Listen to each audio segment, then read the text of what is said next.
The maintenance hangar at Naval Air Station Oceana smelled like jet fuel, hydraulic fluid, and decades of hard work. The concrete floor was stained with oil patterns that told stories of 1,000 repairs, and the fluorescent lights hummed overhead, casting harsh shadows across rows of toolboxes and aircraft parts. It was Ceros, and the morning shift was just beginning. A woman in standard Navy working coveralls walked through the side entrance, carrying a worn canvas tool bag over one shoulder. Her coveralls were the same faded blue-gray as everyone else's. Her steel-toed boots, scuffed from use.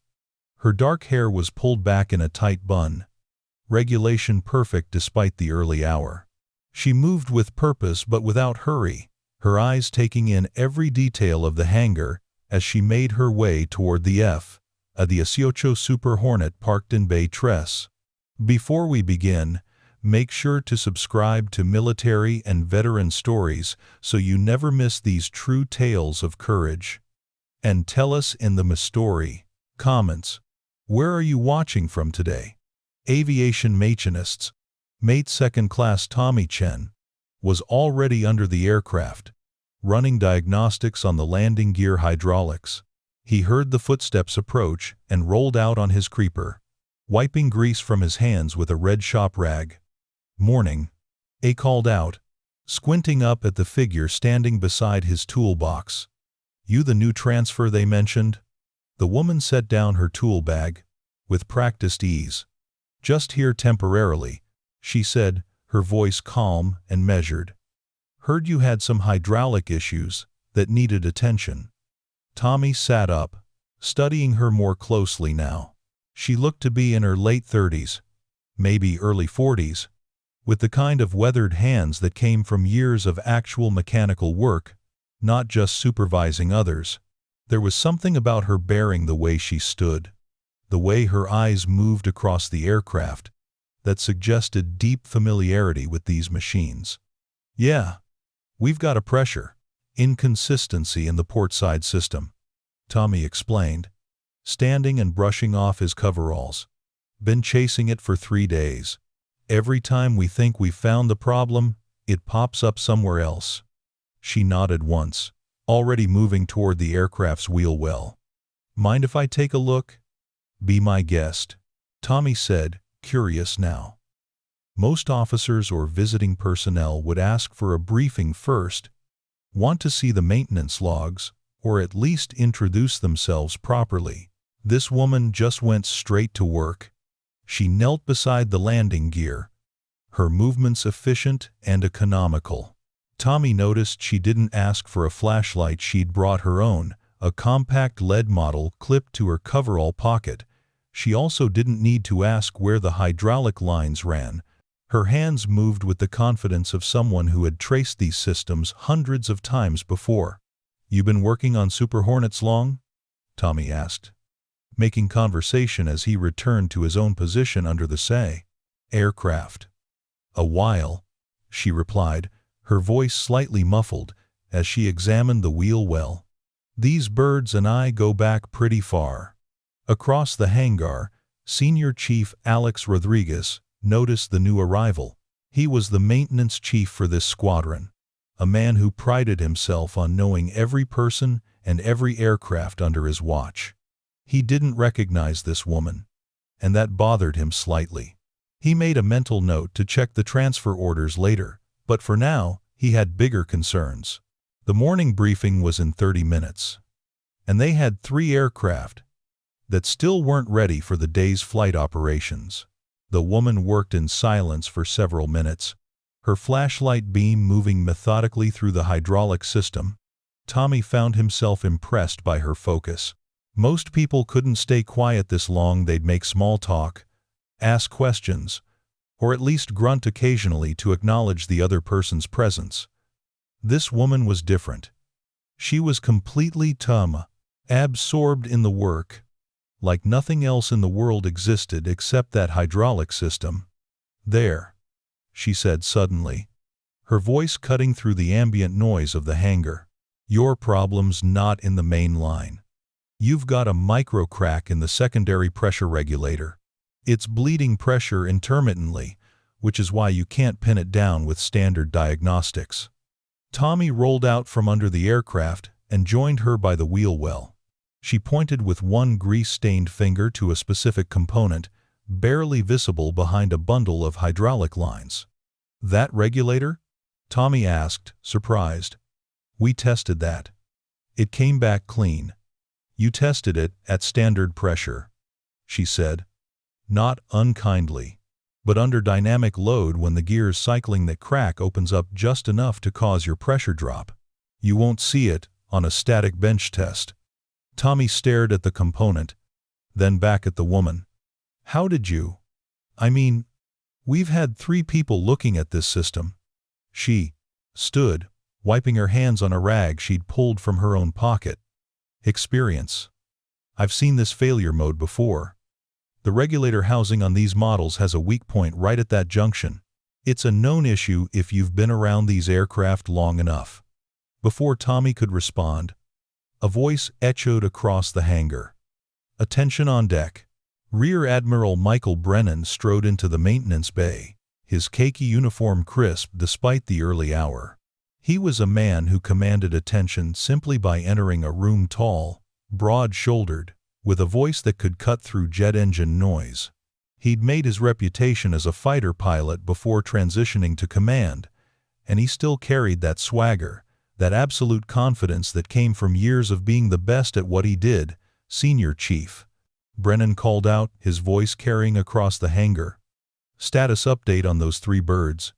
We've got a readiness drill at 0900, and I need them all flying." Rodriguez snapped to Cito. "Attention, sir. We're working on it. 2 are nearly ready, but the Hornet in Bay Tres has been giving us trouble." Brennan's eyes swept the hangar, taking in the various workstations and personnel. His gaze landed on the woman in coveralls standing next to Tommy Chen, and something flickered across his face, a mixture of curiosity and dismissive assessment that came so quickly most people wouldn't have noticed it. "Who's that?" Brennan asked, gesturing toward the woman with his chin. "Transfer, I think." "Sir," Rodriguez replied. "Just arrived this morning." Brennan walked toward Bay Trees, his stride confident and purposeful. The woman didn't move from her position by the landing gear. She simply stood there, hands loosely at her sides, her expression neutral, as the Admiral approached. "Morning," Brennan said, his tone friendly but with an undertone that suggested he was already categorizing her, already deciding where she fit in his mental hierarchy. "You're new here." "Temporary assignment, sir," she replied simply. "What's your specialty?"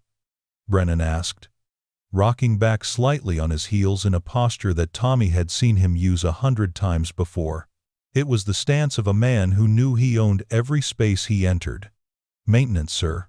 Hydraulics, avionics, propulsion systems." Brennan nodded, but there was something in his expression that suggested he wasn't taking her too seriously. "Well, we can always use good mechanics." "You working on Chen's hydraulic problem?" "I believe I've identified the issue, sir." "Oh?" Brennan's eyebrows raised, his tone shifting to something that might have been amusement. 3 days of troubleshooting and you found it in what, 15 minutes? "Sometimes a fresh perspective helps, sir," she said evenly, showing no sign of offense at his implicit skepticism. Tommy watched the exchange with growing fascination. Most people, when faced with an admiral's doubt, would either become defensive or overly deferential. This woman did neither. She simply stated facts, her voice level and professional, as if Brennan's rank was completely irrelevant to the technical discussion at hand. "All right then," Brennan said, a smile playing at the corners of his mouth. "Why don't you explain what you found? I used to fly these birds before I moved to a desk. I know a thing or two about hydraulic systems." The woman gestured toward the wheel well, and Brennan leaned in, hands clasped behind his back, as she explained the micro crack in the pressure regulator and the dynamic load failure that had evaded standard diagnostics. As she spoke, Tommy noticed something interesting. She wasn't dumbing down the explanation or oversimplifying the technical details. She was speaking to Brennan as if he were another mechanic, using precise terminology and assuming he would understand the engineering principles involved. Most people simplified their language when talking to flag officers, instinctively assuming that someone at that rank was too far removed from the technical details to follow complex explanations. Brennan listened, his expression shifting subtly as she talked. Tommy couldn't quite read it. There was still that underlying amusement, but now mixed with something else. Surprise, maybe, or reluctant respect for the technical knowledge she was displaying. Interesting theory, Brennan said when she finished. But I'm curious, what makes you so certain this is a dynamic load failure rather than a simple pressure leak? We've already ruled out most of the obvious causes. Because of the pattern, sir, she replied without hesitation. The pressure drops aren't random. They correlate specifically with gear cycling under load, and they're intermittent in a way that suggests structural failure rather than seal degradation or line damage.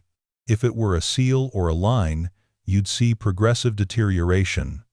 This is appearing and disappearing, which points to a crack that opens under specific stress conditions. Brennan nodded slowly. And you've seen this before? Yes, sir.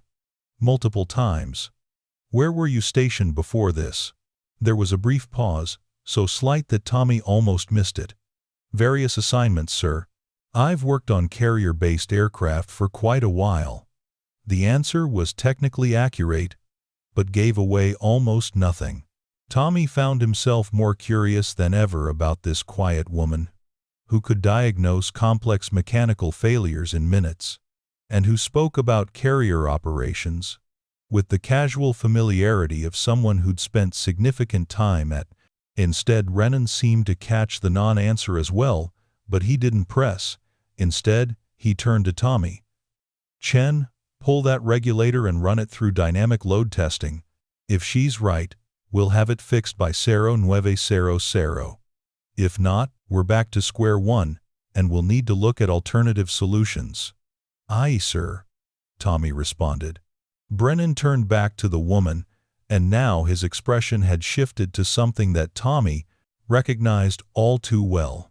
It was the look of a man who'd decided someone was competent but still clearly in a subordinate category. Someone whose skills were valuable, but who would never really be an equal. Good work spotting that, Brennan said, his tone taking on a slightly patronizing quality that made Tommy wince internally. Tell you what, since you seem to know your way around these systems, why don't you stick around and help Chen with the repair? Always good to have experienced hands on a complicated job. The woman didn't react to the condescension in his voice. Of course, sir. What's your rate anyway? 1. Brennan asked, the question coming across as almost an afterthought, as if he were making casual conversation, rather than seeking actual information. Tommy held his breath, suddenly very interested in what she would say. He'd assumed she was probably a second class like himself, maybe a first class with her level of expertise, but there was something about her, the way she moved, the way she spoke, the absolute confidence in her technical assessments that suggested something more. The woman met Brennan's gaze directly, her expression unchanged. I'm a commander, sir. The words hung in the air for just a moment, and Tommy saw Brennan's expression shift, first confusion, then something like amused disbelief. Commander? Brennan repeated, his smile broadening into something that looked friendly but carried an edge of mockery. In what? The Civil Engineer Corps? Supply Corps? Naval Aviator, sir, she replied simply, her tone still level and professional. Now Brennan's amusement was more obvious. He glanced around the hangar, as if looking for someone else who might appreciate the joke. Naval Aviator. Flying a desk somewhere and they sent you down here to see how the real work gets done? Tommy felt his stomach tighten. He'd seen Brennan in this mode before. The Admiral prided himself on being a real pilot, someone who'd flown combat missions and earned his wings through actual flying rather than what he sometimes dismissively called political climbing. He had particular disdain for what he called career officers who'd gotten their wings but spent more time in administrative roles than in cockpits. "Something like that, sir," the woman said, and Tommy caught the faintest hint of something in her voice. Not anger. Not even irritation, more like tired amusement. As if she'd had this exact conversation countless times before and knew exactly how it would play out. "Well, Commander," Brennan said, his tone now openly patronizing, "it's good to see someone with wings who's not afraid to get their hands dirty. Too many officers these days forget that the people doing the real work are right here on the deck, keeping these birds flying." He gestured broadly at the maintenance crews around the hangar. "Yes, sir," she replied. And Tommy noticed she didn't take the bait, didn't defend herself or try to explain her background. Brennan was warming to his subject now, clearly enjoying what he perceived as a teaching moment. "You know, when I was coming up through the ranks, every pilot had to do a rotation in maintenance. Actually understand how these machines work, not just fly them. It made us better pilots and better officers. These days, too many people get their wings and think they're done learning." "Learning never stops, sir," the woman said quietly. "Exactly," Brennan said, pointing at her as if she'd just proven his point. "That's exactly the right attitude. Too bad more officers don't think that way." He glanced at his watch.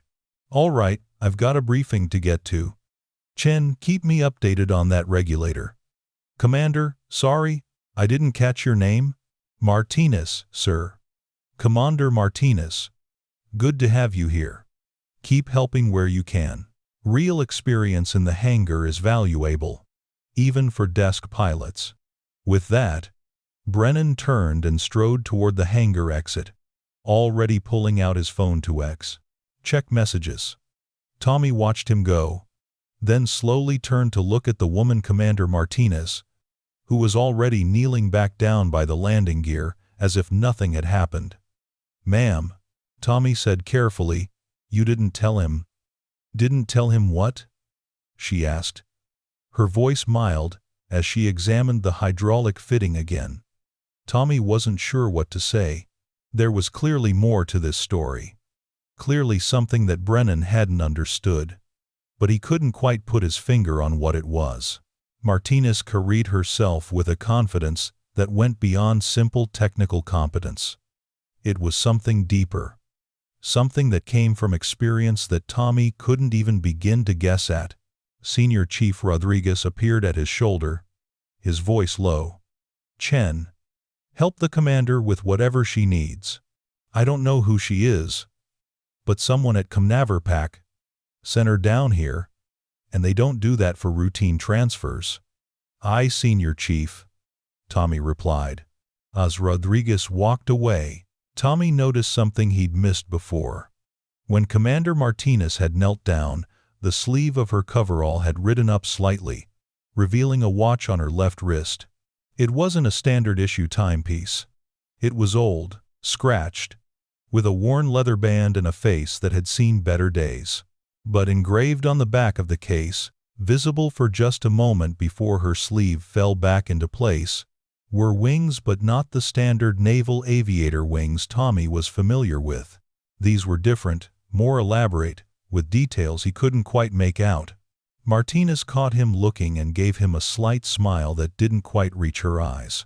"We should get that regulator pulled," she said simply. "The Admiral wants this bird ready by 0900, and we've got work to do." "Yes, ma'am," Tommy said, grabbing his tools.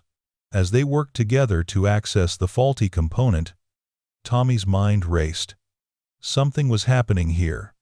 Something he didn't fully understand. Commander Martinez clearly knew these aircraft at a level that went far beyond standard maintenance training.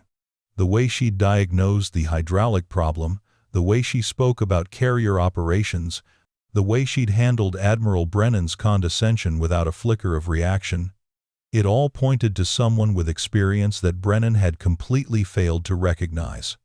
But who was she? And why was she here? Working in coveralls in a maintenance hangar? Being treated like a junior officer by an admiral who clearly had no idea who he was actually talking to? Tommy had a feeling he was about to find out. And based on the quiet amusement he'd seen in Martinez's eyes when Brennan had called her a desk pilot, he had a feeling the Admiral was going to be very, very surprised when the truth came out. 2 hours later, the regulator had been pulled, tested under dynamic load conditions, and confirmed to have exactly the microcrack that Commander Martinez had diagnosed. The repair was well underway, and the Super Hornet would be ready for the Cerro Nuevo Cerro readiness drill with time to spare. Tommy was tightening the last hydraulic fitting when he heard voices approaching Bay Tres. He recognized Senior Chief Rodriguez's voice immediately, but the other voice was unfamiliar, a woman with a slight southern accent and a tone that carried authority without needing to be loud. "Told me she'd be down here somewhere," the woman was saying. Typical of her, to avoid the VIP treatment and get straight to work. Tommy rolled out from under the aircraft to find Rodriguez standing with a female Navy captain he didn't recognize. She was probably in her early 50s, with steel gray hair cut in a short, professional style, and the kind of posture that came from decades of military service. Her uniform was immaculate, and her chest displayed an impressive array of ribbons that Tommy's trained eye immediately recognized, as including multiple combat decorations and overseas service medals. "There she is," the Captain 1 said, spotting Martinez, who was running final pressure checks on the repaired hydraulic system. "Should have known I'd find you under an airplane instead of in the conference room where you were supposed to be." Martinez looked up from her diagnostic tablet, and Tommy saw genuine warmth flash across her face for the first time that morning. "Captain Hayes, didn't expect to see you here. I'm here for the readiness review," Hayes replied, walking over to Martinez and speaking with the easy familiarity of old colleagues. "But more importantly, I heard through the grapevine that someone matching your description was seen entering the maintenance hangar at Cerro Cerro wearing coveralls, instead of being at the flag officer breakfast, where you were supposed to be. Want to tell me why you're dodging the Admiral's welcome reception?" Martinez wiped her hands on a rag, a slight smile playing at the corners of her mouth. "The reception doesn't start until Cerro. I had 2 hours. Seemed like a waste to spend them drinking bad coffee and making small talk when there was real work to be done." Hayes laughed, shaking her head. "Same as ever. You haven't changed a bit." She glanced at the aircraft, then at Tommy and Rodriguez. "How's the Hornet looking?" "Should be ready on time, ma'am," Rodriguez replied, his voice carrying a note of curiosity as he tried to figure out the relationship between these two officers. "Good," Hayes said. She turned back to Martinez. "You know Brennan's going to be looking for you. He's got the whole dog and pony show planned for the readiness review, and he's expecting all the visiting brass to be there for his briefing at Cerro Cerro. I'll be there," Martinez said calmly, setting down her tablet and finally pulling off her coveralls to reveal the khaki uniform underneath. Ah, she did. Tommy caught a better glimpse of the ribbons on her chest, and his eyes widened slightly. Martinez's ribbon rack was extraordinary. The top row included medals Tommy had only seen in photographs: the Distinguished Flying Cross, the Bronze Star with Combat V device, the Purple Heart. Below those were rows of service ribbons, campaign medals, and unit citations that told a story of extensive combat deployments and operational experience. But it was the wings above the ribbons that really caught his attention. Naval aviator wings. Yes, but not the standard version. These wings included additional devices and designations that Tommy had only seen once or twice before on pilots who'd flown the most advanced and demanding aircraft in the Navy's inventory. "Ma'am," Tommy said hesitantly, unable to contain his curiosity any longer, "may I ask what you flew?" Martinez looked at him, considering the question. Hayes jumped in before she could answer. "What didn't she fly would be a shorter list, petty officer. But if you're asking what she's currently qualified on," Hayes smiled, clearly enjoying being able to share information that Martinez wouldn't volunteer. "Herself? That would be the F? The 18A? F, Super Hornet? The EA-18G Growler?" And she paused for effect. "The F-30, E-5C, Lightning II." Tommy felt his jaw drop slightly. The F-30 E-5C was the Navy's newest, most advanced fighter, a fifth-generation stealth aircraft that represented the cutting edge of military aviation technology.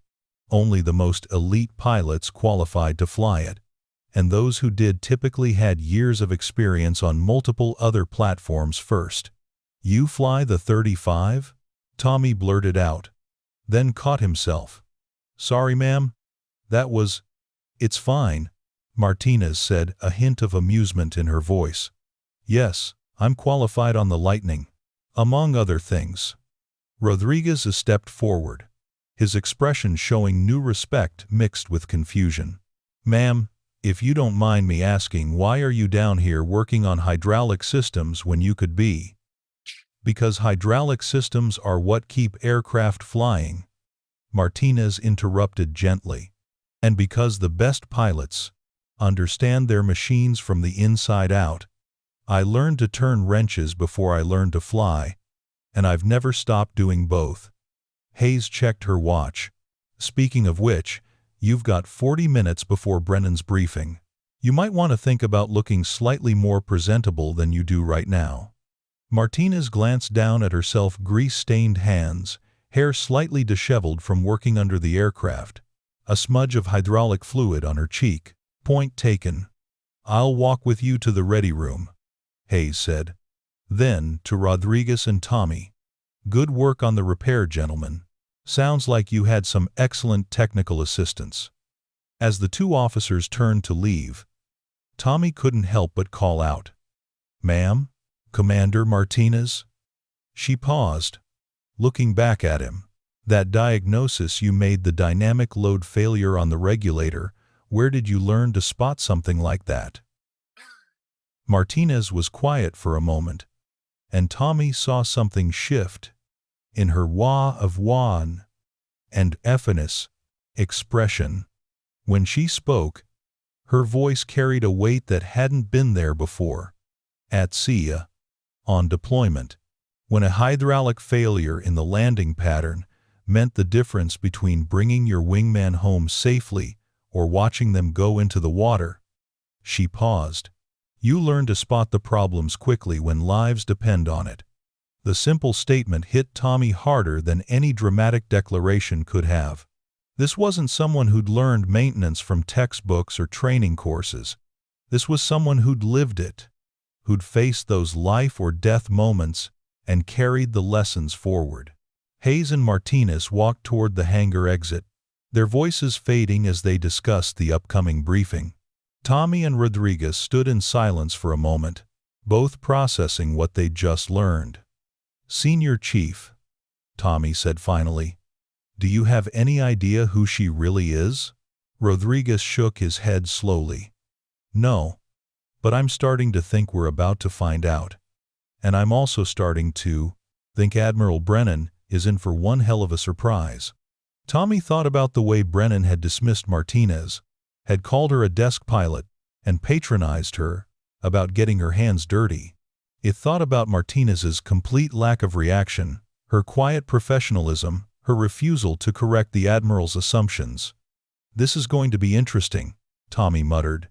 "That," Rodriguez replied with a slight smile, "is one way to put it." The briefing room at 0830 was packed. Officers filled every seat, their khaki uniforms creating a saya of beige and gold. The air conditioning hummed against the morning heat, and the scent of coffee mixed with the faint smell of jet fuel that seemed to permeate every building on a naval air station.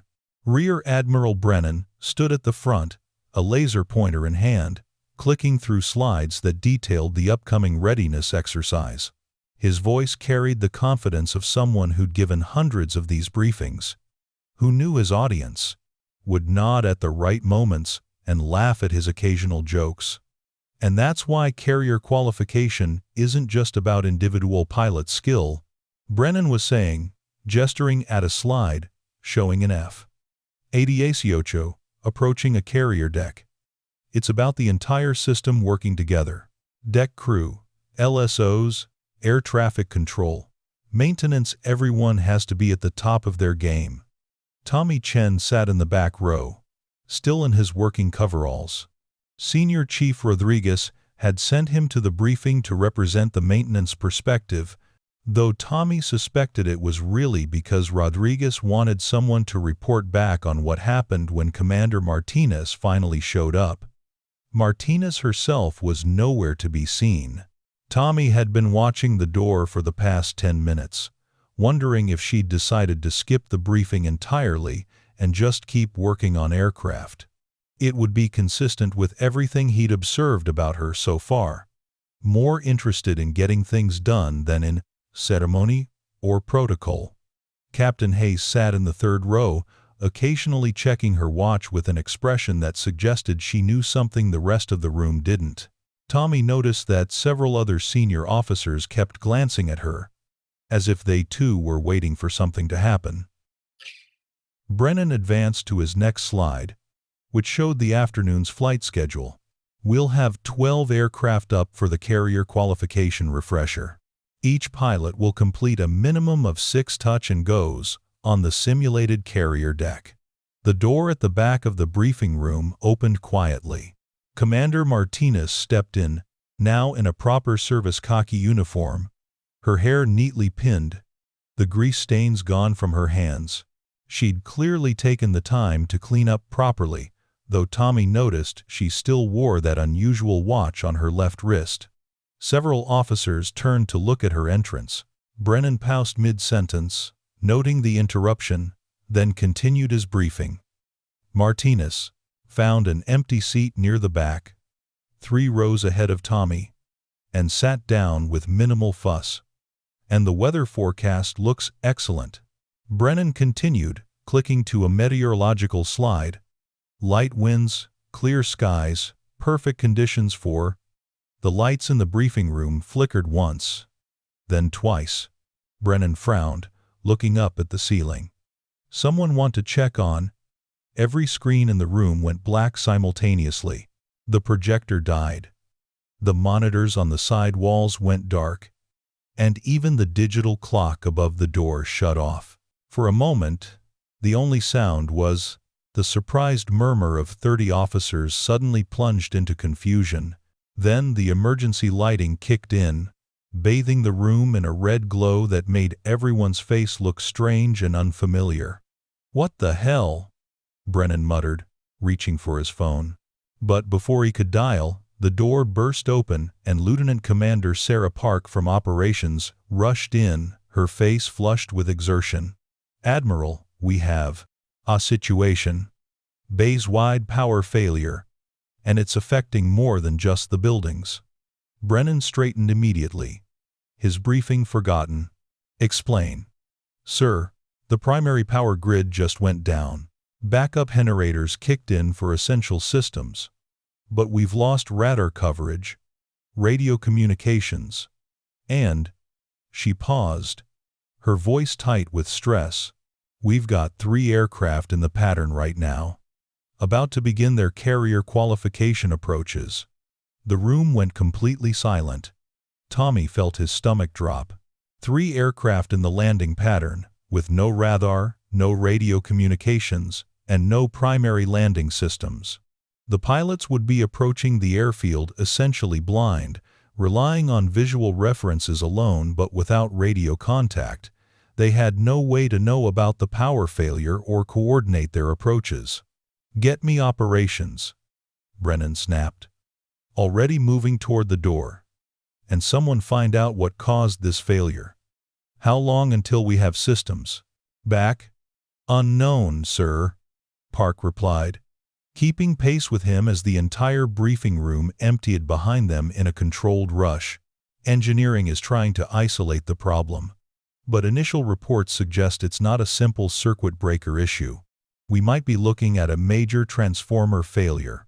Tommy joined the flow of officers heading toward the operations center.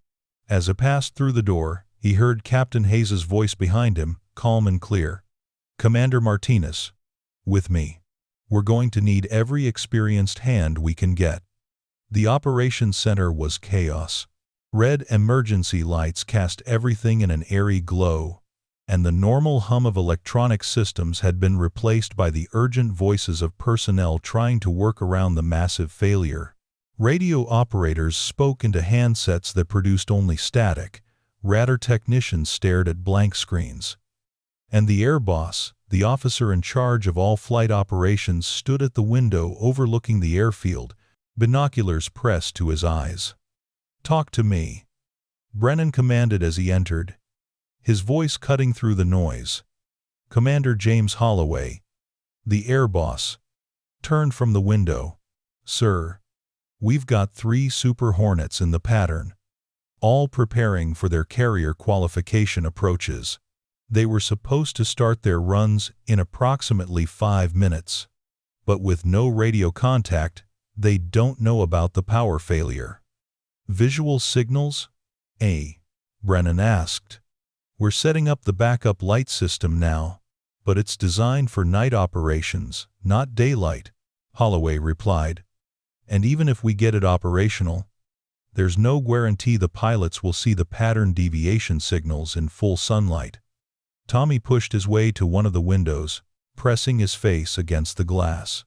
He could see them 3 dark specks in the sky, circling in their holding pattern, waiting for clearance to begin their approaches. From this distance, they looked peaceful, almost serene. But Tommy knew that, inside those cockpits, the pilots were probably already wondering why their radio calls weren't being answered. Martinez had followed Hayes to the operations center. Tommy watched as she moved immediately to one of the blank radar screens, her fingers flying over the backup controls, trying to coax any kind of functionality from the dead system. "The backup power should have brought the radios online," she said, her voice calm, despite the urgency of the situation. "If we're not getting radio contact, it means the failure is more extensive than just the primary grid. Or the backup system is compromised too," Hayes added grimly. Brennan turned to his engineering officer. "How long to restore power?" "Sir, we're still trying to identify the source of the failure. Best estimate 30 to 45 minutes. Maybe longer." "We don't have that kind of time," Brennan said, his jaw tight. "Those pilots have enough fuel for maybe another 20 minutes of holding pattern before they need to land or divert to another field." "Norfolk is 30 miles away," Holloway pointed out. "If we send them there, we're betting they have enough fuel to make it.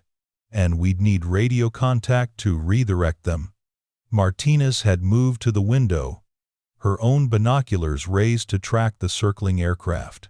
Tommy noticed the absolute stillness in her posture, the way she'd gone completely focused on the problem at hand. It was the same intense concentration she'd shown when diagnosing the hydraulic problem, but now there was something else, a sense of urgency, of personal responsibility that went beyond simple professional duty. "Who's flying?" Martinez asked without lowering her binoculars. Holloway checked his roster. Lieutenant Morrison, in Hornet 402, Lieutenant Chin, in 405, and Lieutenant Rodriguez, in 408. All experienced pilots, but this is their first carrier qual cycle. "So they're already stressed," Martinez said quietly, more to herself than to anyone else. "Probably hyper-aware of every little detail, every deviation from the expected pattern." She lowered the binoculars and turned to Brennan. "Sir, We need to establish visual contact. The old-fashioned way. We're working on the signal lights, Brennan began. No, Martinez interrupted, her voice still calm but carrying an authority that made everyone in the room turn to look at her. Not signal lights. Someone needs to go up. The room fell silent. Brennan stared at her. Go up? Commander, we have no radio communications, no radar coverage, and a base-wide power failure. The last thing we need is another aircraft in the sky. With respect, sir, it's exactly what we need, Martinez replied. She moved to the window and pointed at the circling aircraft. Those pilots know something's wrong. Their radios are dead, they're getting no response from the tower, and they're probably starting to worry. In about 10 minutes, they're going to have to make a decision, try to land anyway, or divert to another field, with no way of knowing if Norfolk is experiencing the same problems. So what are you suggesting? Hayes asked, though Tommy noticed a slight smile playing at the corners of her mouth, as if she already knew what Martinez was going to say. Get me an aircraft, Martinez said simply. Something with full manual controls. No reliance on ground systems. I'll go up, establish visual contact, and use hand signals to guide them down. It's what carrier pilots do when radio communications fail at sea. Brennan shook his head.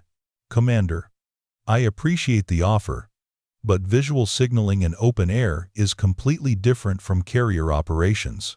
Those pilots won't know to look for.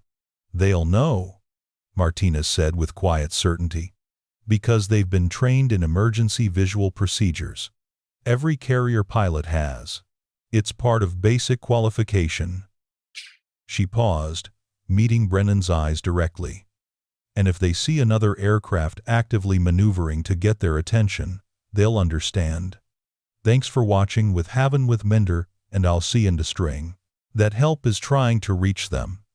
This is too risky, Brennan said. But Tommy heard the uncertainty creeping into his voice. The Admiral was clearly trying to think of alternatives, trying to find a solution that didn't involve putting another aircraft and pilot into an already dangerous situation. What's risky? Martinez replied, her voice still level but with steel underneath, is leaving 3 pilots up there with no guidance and dwindling fuel. What's risky is hoping they make the right decision without information. What's risky is doing nothing. Captain Hayes stepped forward. Risking. Mike, she said, using Brennan's first name in a way that suggested long acquaintance and the privilege of frankness. You know she's right. And you know she has the qualifications to do this. Let her help. Brennan looked between Hayes and Martinez, clearly wrestling with the decision. Tommy could see the conflict on his face, the instinct to maintain control, to not let the situation spiral further, fighting against the recognition that Martinez might be offering the only viable solution. What aircraft would you need? Brennan asked finally, the question itself an acknowledgement that he was considering the option. The T-45 trainer and hangar Quattro. Martinez said immediately. It's got full manual controls, doesn't rely on any automated systems, and it's designed to be visible to other aircraft. Plus it's small and maneuverable enough for the kind of precision flying I'll need to do. Holloway pulled up a status board on one of the few tablets still running on battery power. The T-45 is technically flight-ready, but it hasn't been scheduled for operations today. It would need a pre-flight check. I'll do my own pre-flight, Martinez said. I can be in the air in 15 minutes.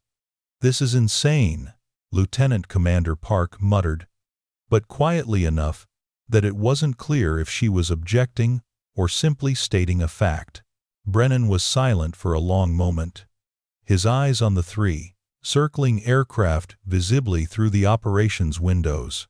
Tommy could almost see the calculations running through the Admiral's mind. The risks, the protocols being broken, the potential consequences if something went wrong.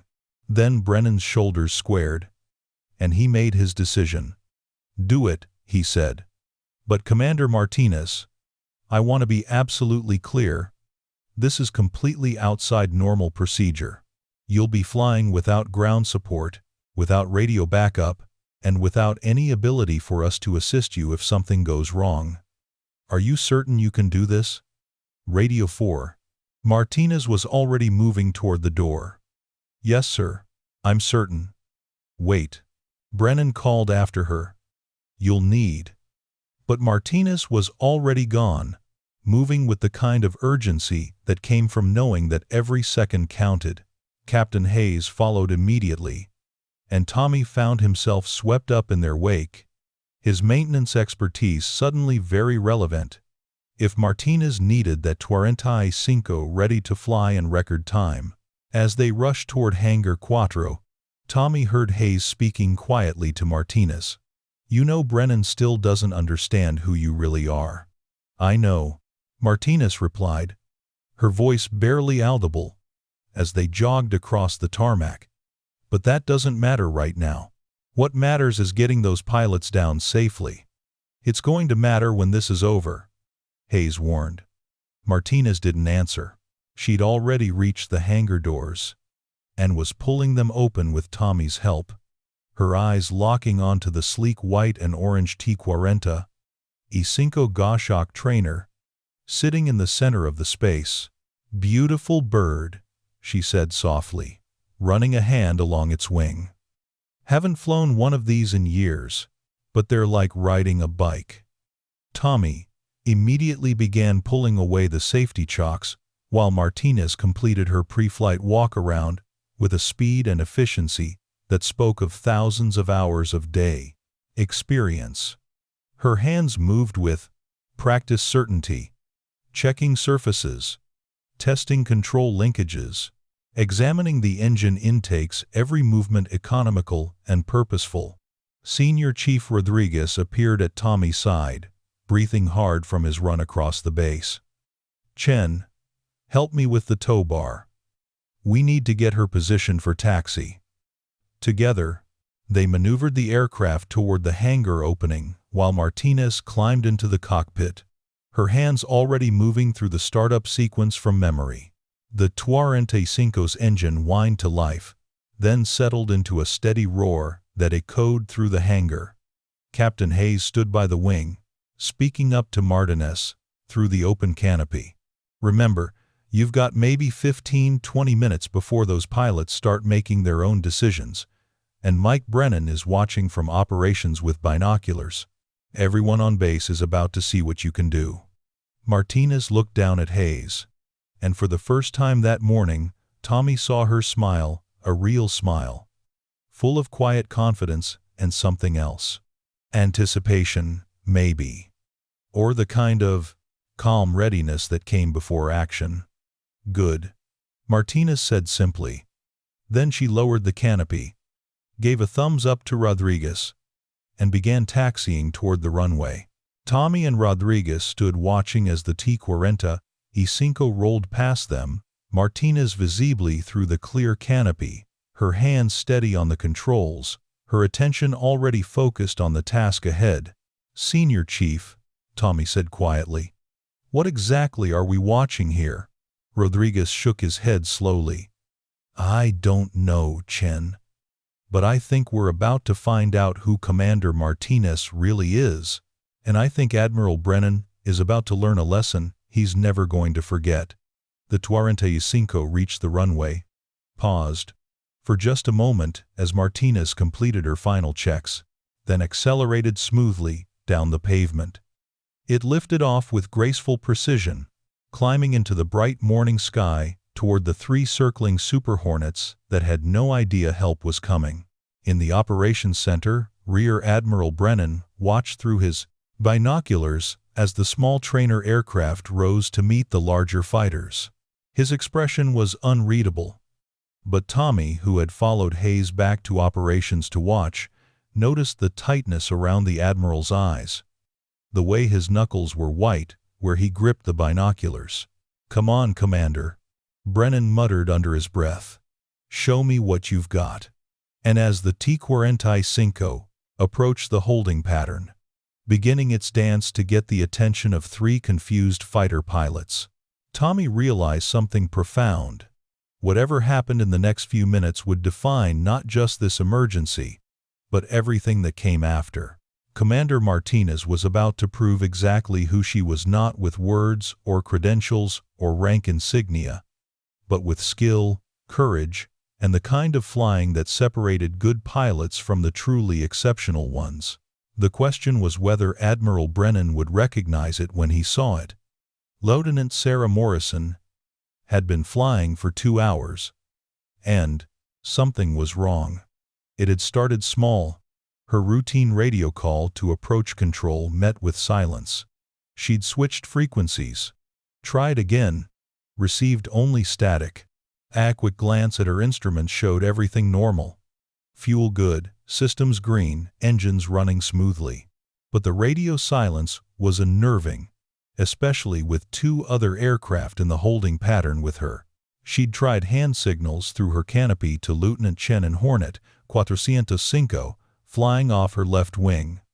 Chen had given her a confused shrug, clearly experiencing the same communication blackout. Behind them, Lieutenant Rodriguez in 408 had moved closer, also trying to figure out what was happening. This was supposed to be a routine carrier qualification refresher. Land. Take off. Repeat 6 times. Prove they could handle the stress of carrier operations. Now, circling at 3,000 feet with dead radios, and no word from the tower, Morrison felt the first edges of real concern creeping into her mind. She was about to make the decision to divert to Norfolk when something caught her eye, a flash of white and orange climbing rapidly from the airfield below. Morrison squinted against the sun. The aircraft was smaller than their Super Hornets, moving with sharp precision as it climbed to intercept their holding pattern. A T-45 trainer, but what was it doing up here when they had no ground communications? If you're hooked on this story, make sure to subscribe and turn on notifications so you never miss an upload. Your support means everything and helps me bring you more inspiring military stories like this one.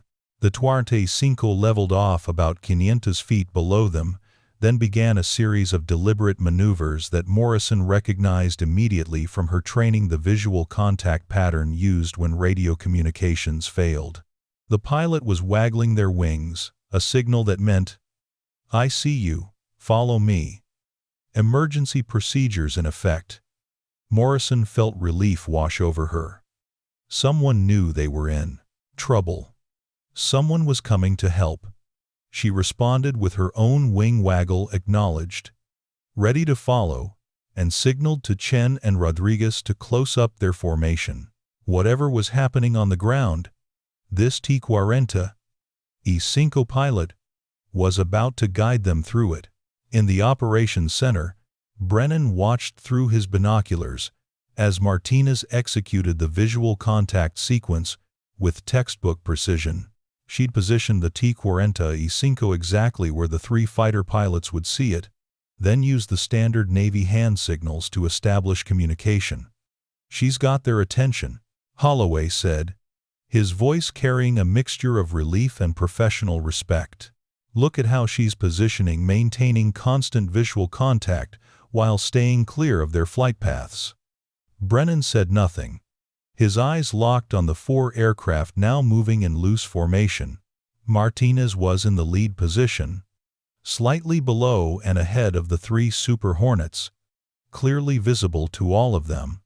Through the Macanzo's binoculars, Brennan could see into the 45's cockpit. Martinez sat relaxed but alert, her head constantly moving, as she maintained situational awareness of all 3 fighters, while simultaneously preparing to guide them toward landing. "What's she doing now?" Park asked, leaning close to one of the windows. "Leading them around for a visual approach," Hayes replied, her own binoculars tracking the formation. "She's going to bring them in one at a time, using visual signals to communicate the pattern. In daylight, with no radio backup." Brennan shook his head. This is incredibly dangerous. If any of those pilots misinterpret her signals, they won't, Hayes said with quiet confidence. Watch. Martinez had begun descending, leading the formation toward the approach corridor for runway 27. She positioned the 25 so that all three fighter pilots could see her clearly, then made a deliberate gesture, a closed fist, followed by holding up one finger. She's telling them to land in 40 self. She's telling them to land in 40 self. Single file. One at a time. Holloway translated. Standard procedure for emergency visual recovery. Morrison, in the lead Super Hornet, responded by rocking her wings. Understood. Martinez then made another signal, pointing to Morrison, then down toward the runway, then holding up her hand with palm forward. You're first. Hold your current altitude. Wait for my signal. The precision of the communication was beautiful to watch. Martinez didn't rush, didn't make ambiguous gestures. Each signal was deliberate, clear, and followed by confirmation from the receiving pilot before she moved to the next instruction. How does she know they'll understand all these signals? Lieutenant Commander Park asked, genuinely curious. Because every carrier pilot learns them, Hayes replied. When you're trying to land on a ship at night in bad weather, visual signals can be the difference between a safe recovery and a catastrophe. She's using the same system they've all trained on. Martinez led. Morrison threw a wide descending turn, bringing the Super Hornet around to line up with the runway. Tommy watched from his position near the window, his heart pounding as the two aircraft, the small trainer and the larger fighter, moved in graceful coordination toward the approach corridor. At exactly the right moment, Martinez pulled the 25 up and away, clearing Morrison's path while simultaneously giving her a clear visual signal. You're cleared to land. Runway is yours. Morrison's Super Hornet continued its approach without hesitation, dropping smoothly toward the runway. Without radio guidance, without radar assistance, relying purely on her own skill and Martinez's visual directions, she lined up perfectly on centerline and touched down with textbook precision. The operations center erupted in spontaneous applause. Brennan didn't join in. He was still watching Martinez, who had already moved into position to guide the second aircraft through the same sequence. 1 down, 2 to go, Holloway said, checking his watch. And we're doing it faster than we could have managed with full radio communications. Rodriguez was next, and Martinez guided him through the same careful procedure. The young lieutenant followed her signals precisely, his trust in the unknown T-45 pilot evident in how smoothly he responded to each instruction. Another perfect landing. More applause in operations. Now only Chen remained in the air with Martinez. Tommy leaned closer to the window, watching as Martinez brought Chen around for his approach. The coordination between the two aircraft was seamless, almost choreographed. Martinez anticipated Chen's every movement, positioned herself to give him constant visual reference, and delivered her signals with absolute clarity. Chen lined up on the runway, descended smoothly, and touched down right on the target markers. 3 for 3. Perfect recoveries with zero communications. The operations center went wild. Officers who'd been holding their breath for the past 15 minutes now cheered and clapped, the tension breaking like a dam. Even Brennan lowered his binoculars, his expression showing grudging respect. She did it, Park said, shaking her head in amazement. Without radios, without ground support, she brought them all down safely. Now she has to land herself, Hayes pointed out quietly. Everyone turned back to the windows. Martinez had the T-45 the pattern now, setting up for her own landing. She flew with the same precise control she'd shown throughout the emergency, making smooth corrections as she descended toward the runway. Tommy found himself holding his breath. After everything Martinez had just done, after the skill and courage she'd displayed. The idea of anything going wrong now seemed impossible, but he held his breath anyway. The T-45 crossed the threshold, floated for just a moment, then kissed the runway with barely a bump. Martinez rolled out smoothly, turned off at the first taxiway, and began heading back toward Hangar 4. The applause in operations this time was different, not just relief, but genuine respect and admiration for what they'd all witnessed. Brennan set down his binoculars and turned to face the room. His expression was complex pride, mixed with confusion. Respect mixed with the beginning awareness that he'd badly misjudged the woman he'd dismissed as a desk pilot just hours earlier. "Someone get Commander Martinez on the phone," he said, his voice carrying across the operations center. "I want her in my office as soon as she's out of that aircraft." "Sir," Hayes said carefully, "perhaps we should give her a few minutes to." "Now, Captain," Brennan said. But there was no anger in his voice. Just a kind of urgent need to understand. "I need to know who that pilot really is. Because what we just saw wasn't standard procedure or routine competence. That was something else entirely." Hayes and Holloway exchanged glances. Tommy saw Hayes give a slight nod, as if she'd been waiting for this moment. "I'll go meet her on the tarmac," Hayes said. "But Mike, before you talk to her, there's something you should know." "No," Brennan interrupted. "Whatever it is, I want to hear it from her directly." He turned back to the window, watching as the T-45 disappeared behind Hangar 4. When he spoke again, his voice was quieter, almost reflective. "I called her a desk pilot, made a joke about her getting her hands dirty." He paused. "That flying we just witnessed, that wasn't someone who's been behind a desk. That was someone who's been in the cockpit their entire career. Someone who's flown in conditions and situations that most of us can only imagine." "Yes, sir," Hayes said simply. "That's exactly what it was." Tommy slipped out of operations and jogged back toward Hangar 4, arriving just as Martinez was climbing down from the T-45.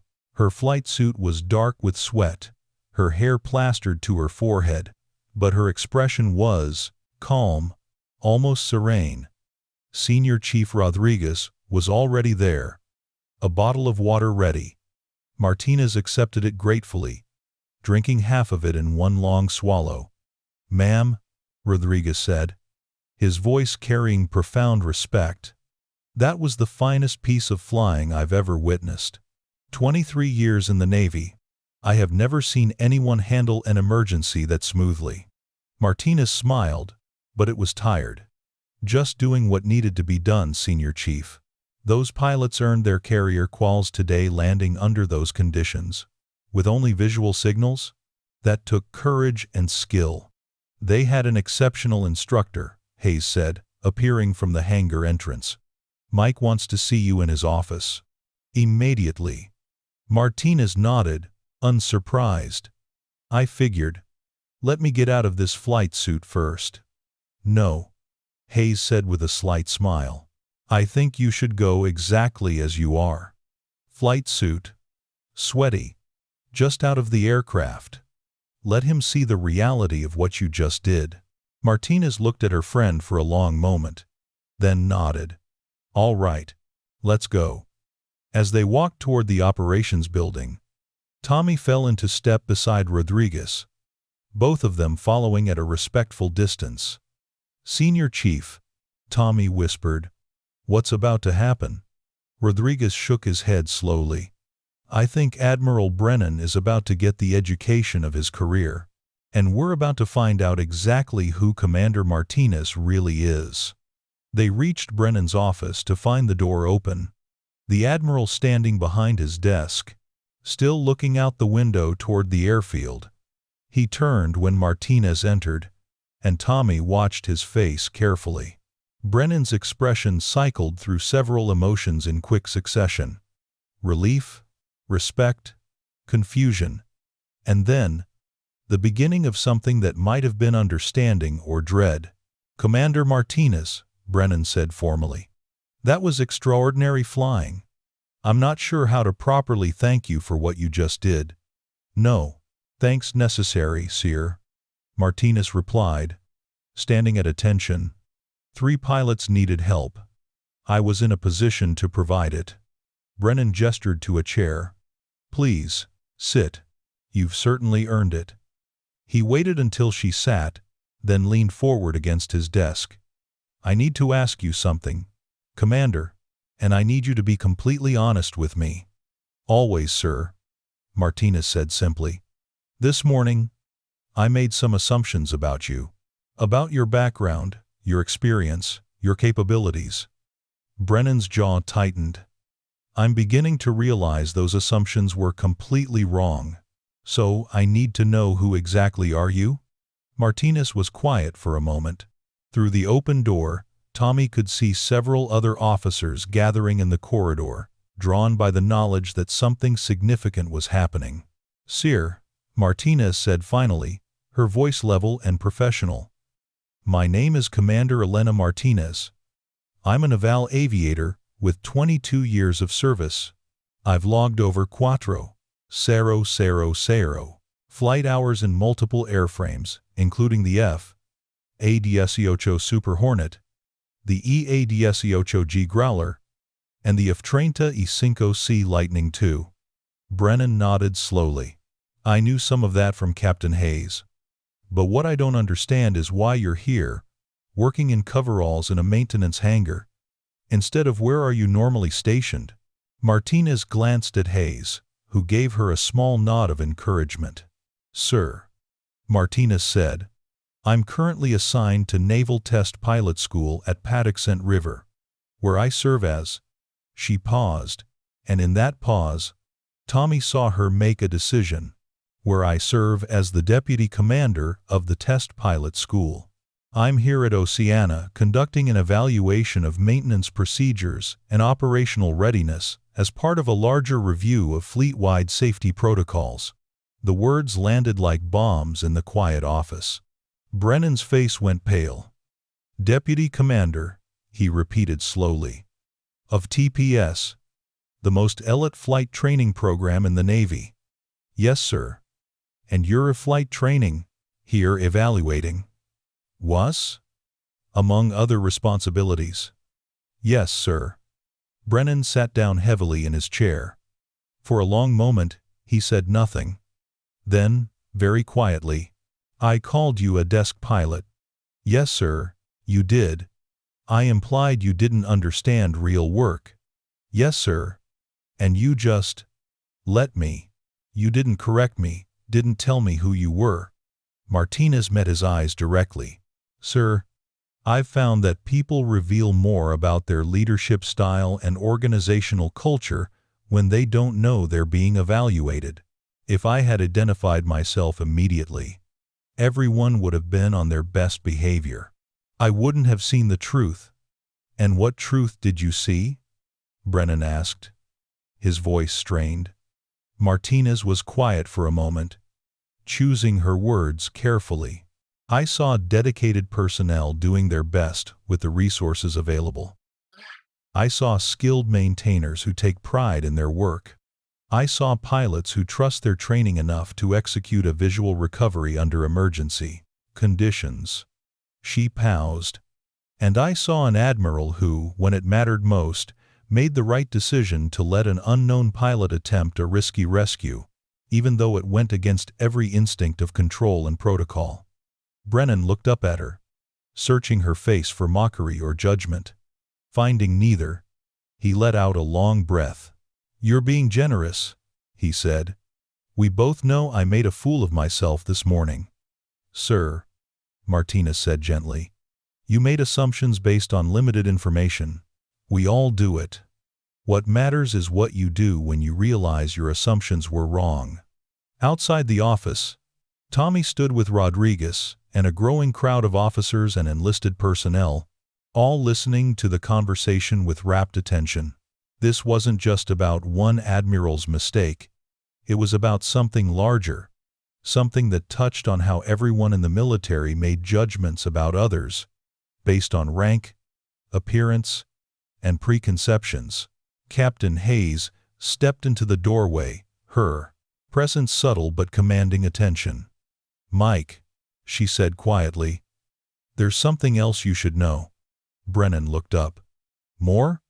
How could there possibly be more?" Hayes smiled slightly. "Elena didn't just serve as deputy commander at TPS. Before that assignment, she was—" "Caroline," Martinez interrupted, using Hayes's first name in a way that suggested long friendship and the privilege of being able to cut her off. "That's not relevant too." "It's absolutely relevant," Hayes insisted. She turned to Brennan. "Before test pilot school, Commander Martinez was the commanding officer of VFA 103, the Jolly Rogers. She led that squadron through 2 combat deployments, accumulated over those cientos combat flight hours, and earned the Distinguished Flying Cross for actions during a close air support mission in Syria." The corridor went completely silent. The Jolly Rogers were legendary, one of the Navy's oldest and most decorated fighter squadrons. To command them meant being at the absolute pinnacle of naval aviation. Brennan stared at Martinez. "You commanded the Jolly Rogers?" "Yes, sir." "The squadron that he stopped," his face showing the dawning realization. "Wait. 3 years ago there was a story about a mission in Syria. A squad of Marines pinned down, all ground assets unable to reach them. Weather so bad that every pilot had been ordered to stand down. But one pilot disobeyed orders, flew through a storm at night with 0 visibility, and provided close air support that allowed the Marines to be extracted." Martinez said nothing, but Tommy saw her jaw tighten slightly. "That was you," Brennan said. Not a question, but a statement of dawning comprehension. "Your ghost." The call sign in that story. The pilot, who everyone said was either the bravest or craziest aviator in the fleet. "Bravery and poor judgment are sometimes indistinguishable, sir," Martinez said quietly. "I got lucky that night. The weather could have killed me just as easily as Doc. It hid me from enemy radar." "But it didn't," Brennan said. "You brought those Marines home." "All of them?" "Yes, sir. All of them." The silence stretched. Then Brennan stood slowly, came around his desk, and stood at attention before Martinez. "Commander," he said formally, "I owe you an apology. Not just for this morning's assumptions, but for failing to recognize excellence when it was standing right in front of me. You demonstrated more skill, courage, and leadership in one morning than most officers show in a career, and I'm grateful you were here to help those pilots. And I'm grateful for the lesson you've taught me about the danger of judging people based on preconceptions." Martinez stood as well. "Sir, with respect, I didn't come here to teach lessons. I came to evaluate operational readiness, and what I saw today, both the maintenance issues and the emergency response, gives me valuable information about how this base functions under pressure." "And what's your assessment?" Brennan asked, his voice steady despite the obvious difficulty of the question. Martinez considered her words carefully. "Your personnel are skilled and dedicated. Your maintenance crews identified and fixed complex problems efficiently. Your pilots executed a challenging recovery with professionalism and courage. The power failure revealed some vulnerabilities in your backup systems, but your response was appropriate and effective." "But," Brennan prompted, hearing the unspoken qualification. "But there are cultural issues that need attention," Martinez said gently. "Assumptions about who belongs in certain roles, who has valuable expertise, who deserves respect. Those assumptions can create blind spots that affect operational effectiveness." Brennan nodded slowly, absorbing the criticism. "Noted. And I'm assuming those cultural issues start at the top." "Leadership sets the tone, sir," Martinez agreed. "Always." For a moment the two officers stood facing each other, not as well, superior and subordinate, not as evaluator and subject, but as professionals who'd both learned something important. Then Brennan extended his hand. "Thank you, Commander, for the flying, for the honesty, and for the reminder that real leadership means staying humble enough to learn." Martinez shook his hand firmly. "Thank you for letting me help, sir, and for having the courage to put those pilots' safety above protocol and hierarchy when it mattered most." The story should have ended there, a lesson learned, mutual respect established, everyone moving forward. But the Navy didn't work that way. Documentation needed to be filed, reports written, and the power failure investigated. And in the process of documenting the emergency response, some very interesting information began to surface. Lieutenant Commander Park was the first to notice something unusual. While compiling the after-action report on the power failure and aircraft recovery, she'd requested Commander Martinez's service to properly document who had piloted the 45 during the emergency.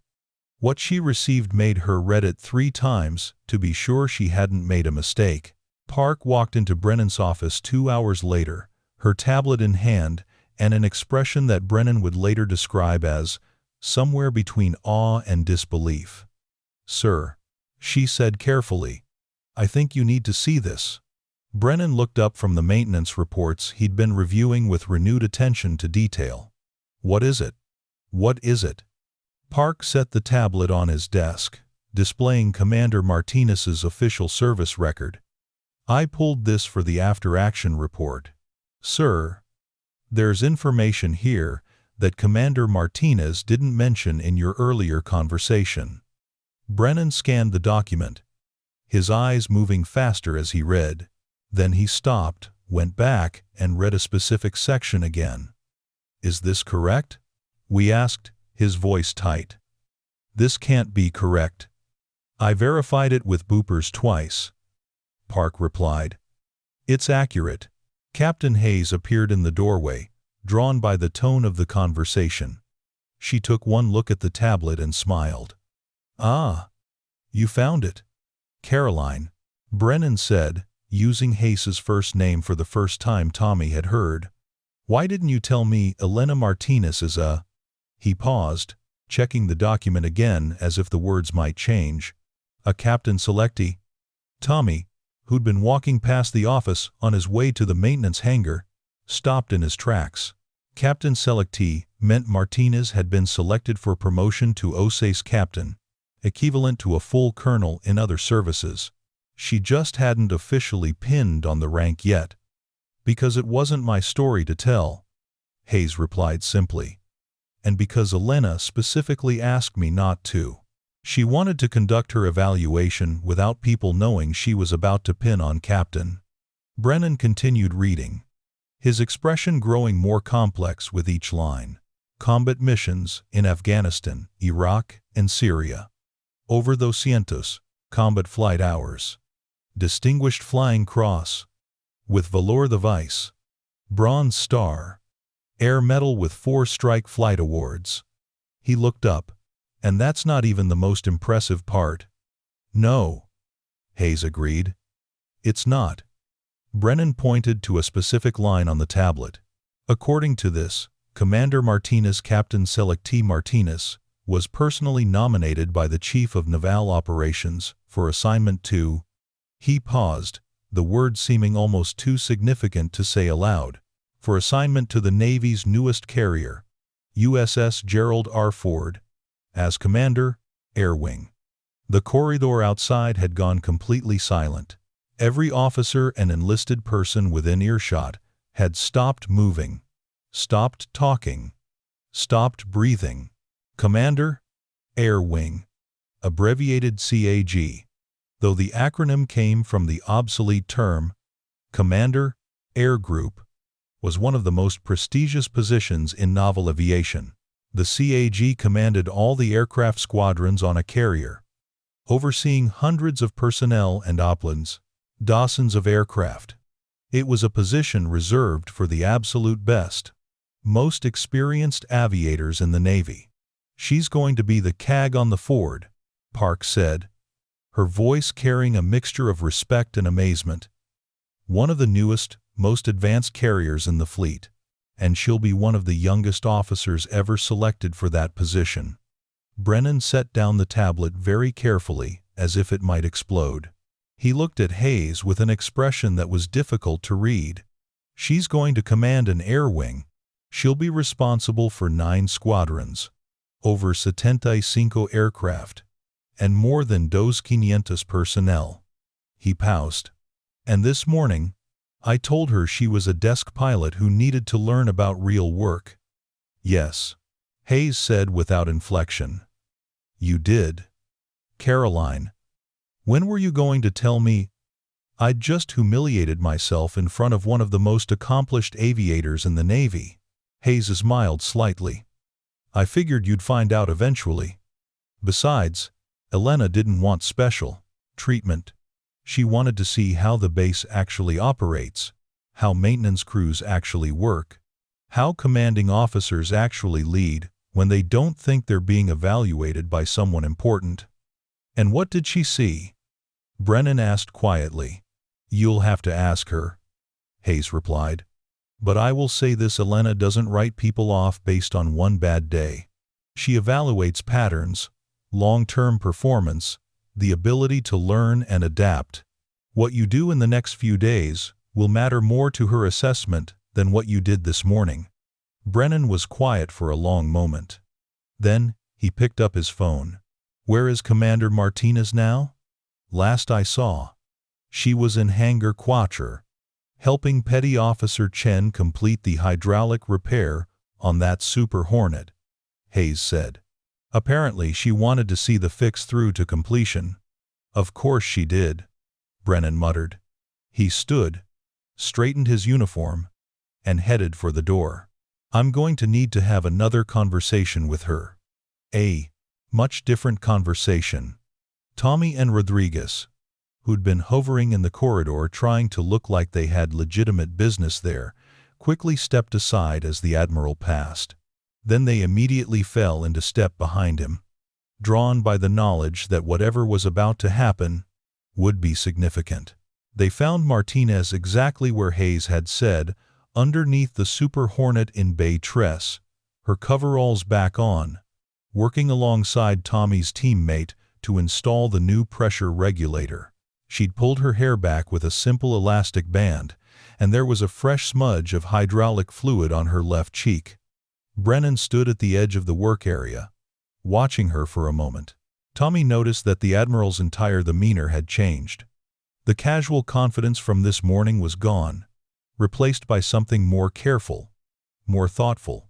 Commander Martinez, Brennan said formally.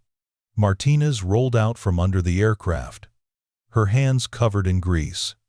When she saw Brennan, standing there with Park and Hayes behind him, she immediately began wiping her hands on a rag. Sir, do you need something? A few minutes of your time, Brennan said. In private, if possible. Martinez glanced at the partially completed repair, then at the young petty officer working beside her.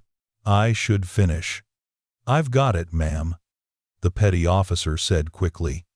You taught me exactly what to do. I can handle the rest.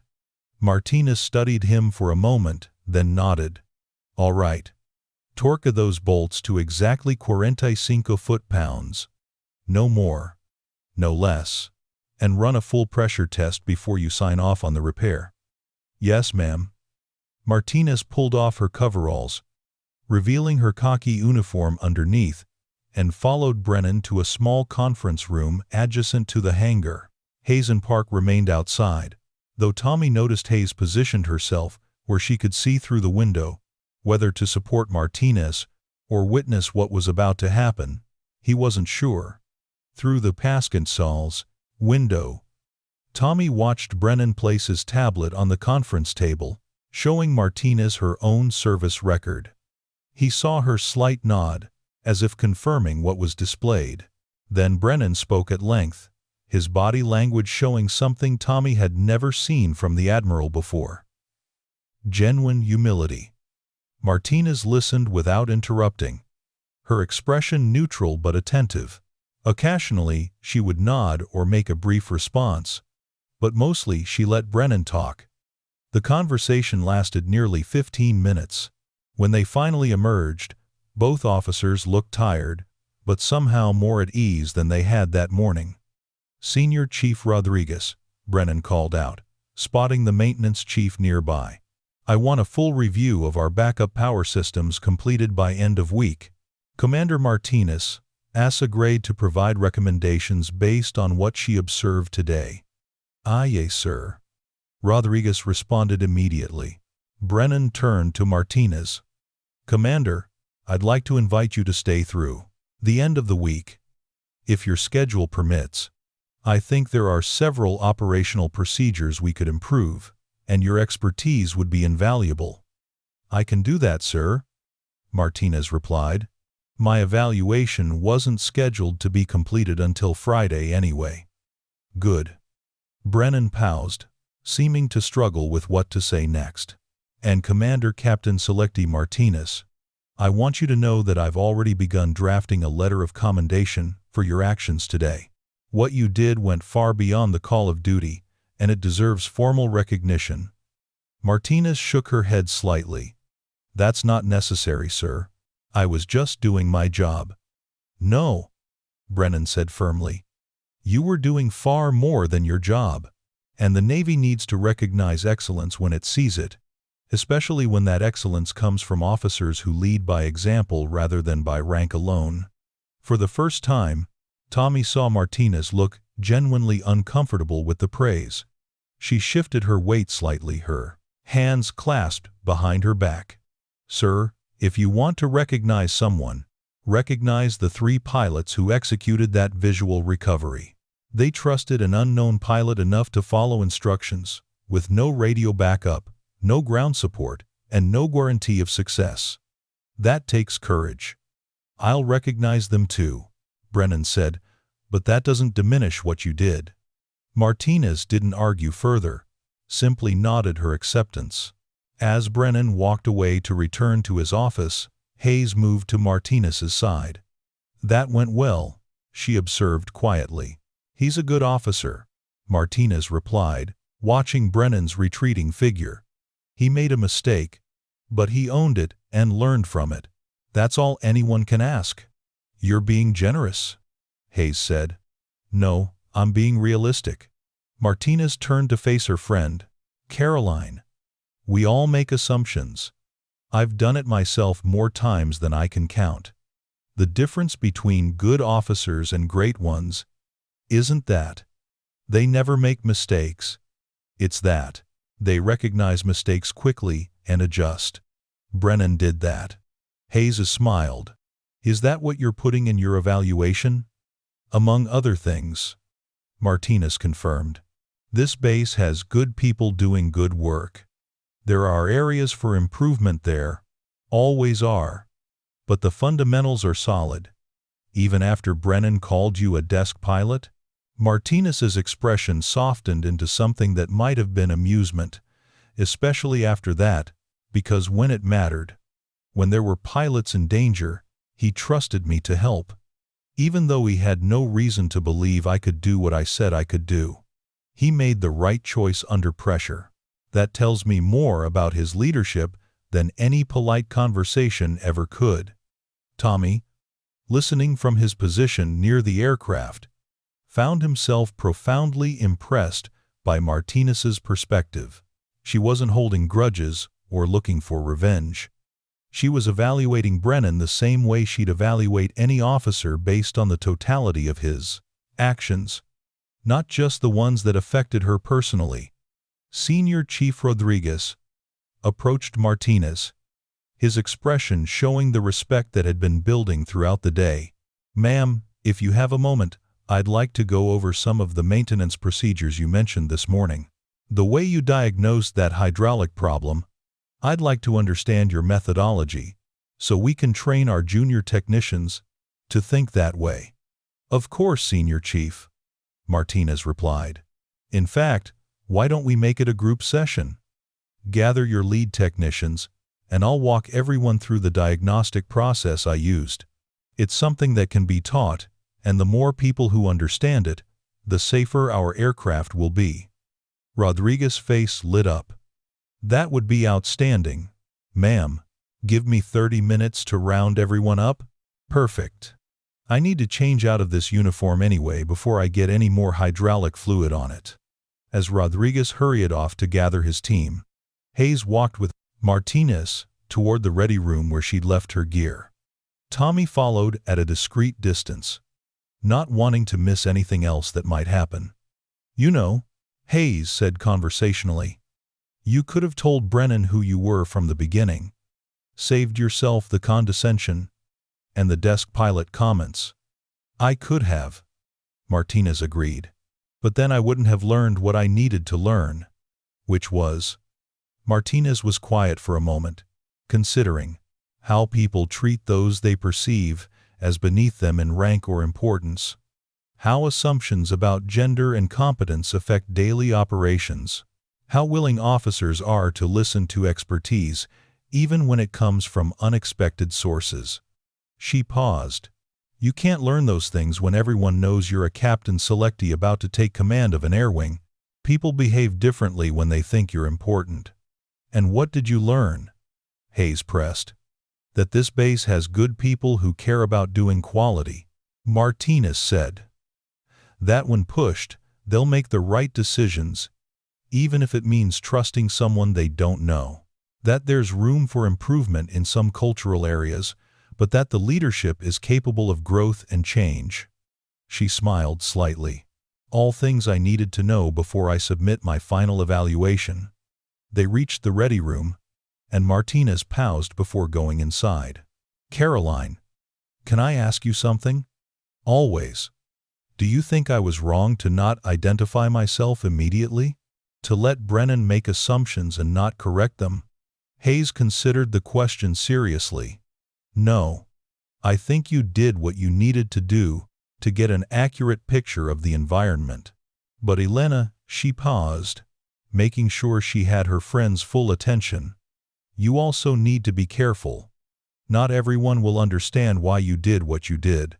Some people will see it as a trick or a trap, not as a legitimate evaluation methodology." "I know," Martinez said quietly. "But I can't do my job effectively if I only see the polished version of reality that people show to visiting brass. I need to see the truth, even when it's uncomfortable. Just remember," Hayes warned, "the truth cuts both ways. You saw Brennan at his worst this morning, but he also saw you at your best. That's not always a fair comparison." Martinez nodded slowly. "You're right. I'll keep that in mind when I write my report." She disappeared into the ready room, leaving Hayes standing in the corridor with Tommy, who'd been trying to look invisible while listening to every word. Hayes noticed him and smiled. "Petty Officer Chen, you've been following this story pretty closely all day." Tommy felt his face flush. "Sorry, ma'am. I didn't mean to eavesdrop. You're curious." Hayes finished for him. "That's good. Curiosity is how we learn." She studied him for a moment. "What did you learn today?" Tommy thought about the question carefully. "That rank doesn't always tell you who someone really is. That the best leaders don't need to announce their credentials. And that real expertise shows up in how you work, not in what you say about yourself." Hayes smiled with genuine approval. "Those are excellent lessons, Petty Officer. Hold on to them. They'll serve you well throughout your career." As Hayes walked away, Tommy stood alone in the corridor, thinking about everything he'd witnessed. A commander who turned out to be a captain selectee and future CAG. An admiral who'd learned humility. 3 pilots who'd trusted an unknown voice, guiding them through an emergency. And a lesson about assumptions, respect, and the true nature of leadership. It was, Tommy thought, the most educational day he'd had in his entire Navy career. And, somehow, he suspected the story wasn't over yet. Friday morning arrived with clear skies and a different energy on base. Word of Commander Martinez's emergency flight had spread through every squadron, every maintenance shop, every office. The story had grown in the telling, some versions accurate, others embellished, but all centered on the same core truth. A quiet officer, who'd been dismissed as a desk pilot, had executed one of the most skilled emergency recoveries anyone had witnessed in years. Tommy Chen arrived at the maintenance hangar early, as was his habit, and found Senior Chief Rodriguez already there, setting up chairs in a semicircle near Bay Tress. The hydraulic repair on the Super Hornet had been completed and signed off, and the aircraft was scheduled for a test flight that afternoon. "Big day," Rodriguez said, noticing Tommy's arrival. "Commander Martinez's training session starts at 0800, and then there's supposed to be some kind of ceremony at Mill." "What ceremony?" Tommy asked, helping arrange the last few chairs. Rodriguez shrugged. "Above my pay grade. But the scuttlebutt is that Admiral Brennan's doing something public. Recognition of some kind."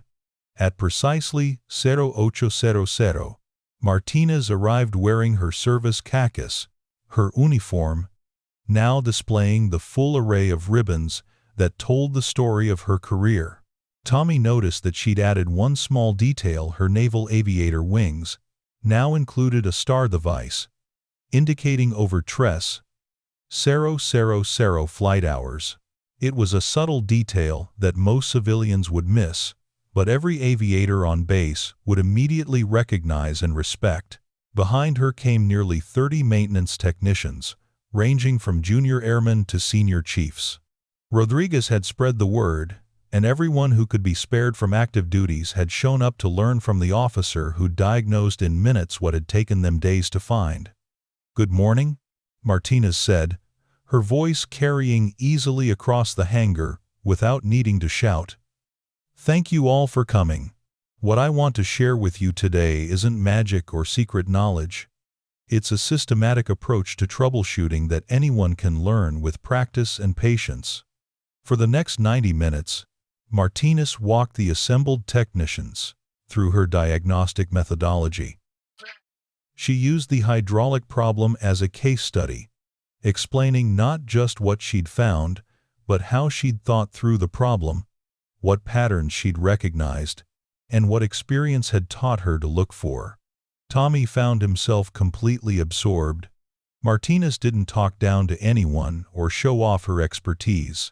Instead, she treated every technician, from the most junior to the most senior, as a colleague whose experience mattered. When someone asked a question, she gave thorough, thoughtful answers. When someone suggested an alternative approach, she engaged with the idea seriously, even if she ultimately disagreed. The key, Martinez explained, kneeling beside the landing gear to demonstrate a specific diagnostic technique, is understanding that aircraft don't fail randomly. There's always a cause, always a pattern. Your job is to be systematic enough to find it and experienced enough to recognize it when you see it. One of the younger airmen raised his hand hesitantly. "Ma'am, how do you get that experience?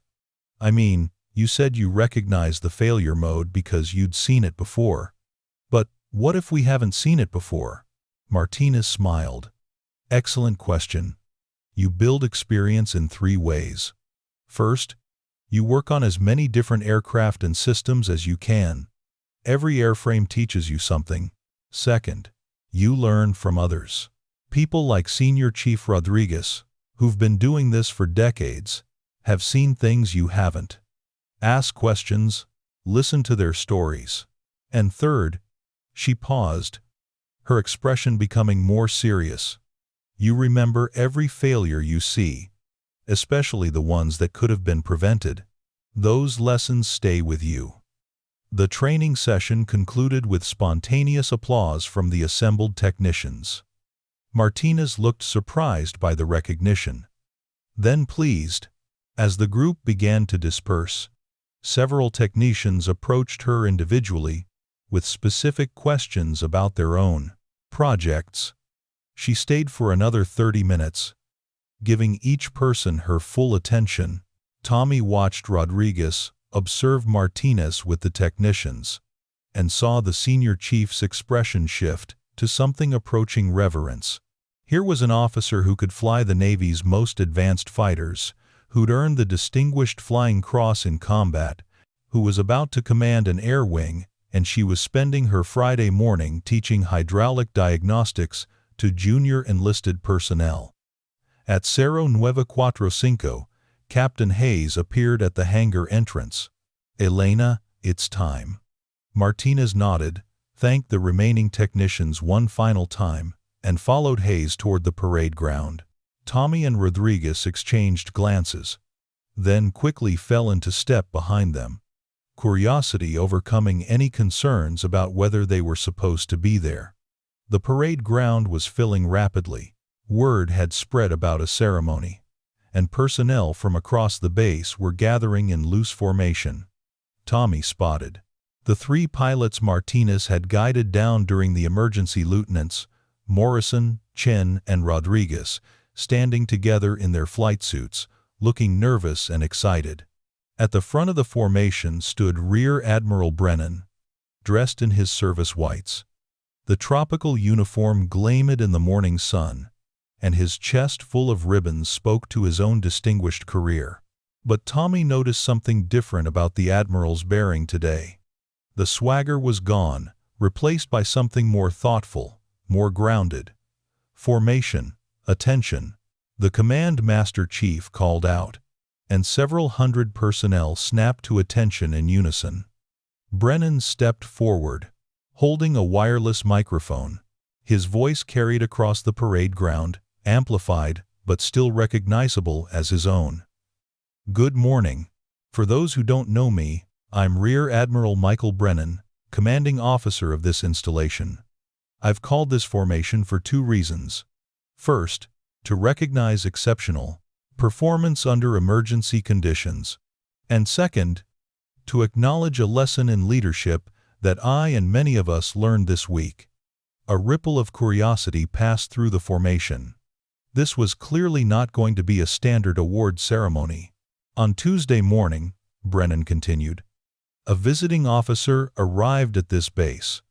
Commander Elena Martinez came here to conduct an evaluation of our maintenance and operational procedures. I met Commander Martinez in the maintenance hangar, where she was working in coveralls, helping troubleshoot a hydraulic problem on one of our aircraft." Brennan paused, and Tommy saw him take a deliberate breath before continuing. "I made assumptions about Commander Martinez based on limited information. I saw an officer in coveralls, learned she was a commander, and assumed she was probably someone in a support role, someone who didn't have extensive operational experience. I made a joke about desk pilots. I was patronizing and dismissive, and I failed to recognize excellence that was standing directly in front of me." The parade ground was completely silent now. Tommy had never heard a flag officer acknowledge mistakes this publicly, this directly. Then, on Wednesday, we experienced a base-wide power failure. 3 of our aircraft were in the landing pattern with no radio communications, no radar coverage, and no ground support. Commander Martinez volunteered to fly up in a T-40 E5 trainer and guide those pilots down using visual signals alone. I approved her plan, though I had no idea, none at all, who I was really sending up in that aircraft. Brennan gestured toward Martinez, who stood at attention near the formation's edge, her expression neutral, but her eyes watching the Admiral carefully. "What I witnessed that morning was some of the finest flying I've seen in 30 years of naval service." Commander Martinez executed a textbook visual recovery under emergency conditions, bringing down 3 aircraft safely with 0 communications and no margin for error. It was extraordinary. It was professional, and it forced me to confront my own biases and assumptions. The Admiral walked slowly along the front rank of the formation, making eye contact with various personnel as he spoke. I learned something important this week. I learned that excellence doesn't announce itself with fanfare or demand recognition through rank. Excellence shows up in coveralls, diagnosing hydraulic problems. Excellence volunteers for dangerous missions to help others. Excellence treats junior technicians with the same respect it shows senior officers. And excellence, real excellence, is often humble enough that you'll miss it entirely if you're too busy making assumptions based on rank, gender, or your own preconceptions. Brennan returned to his position at the center of the formation. Today, I want to recognize not just what Commander Martinez did during the emergency, but what she represents, the kind of officer our Navy needs at every level of leadership. Officers who lead by example, who maintain their technical expertise even as they advance in rank, and who never forget that our mission depends on every person doing their job with skill and dedication. He turned to face Martinez directly.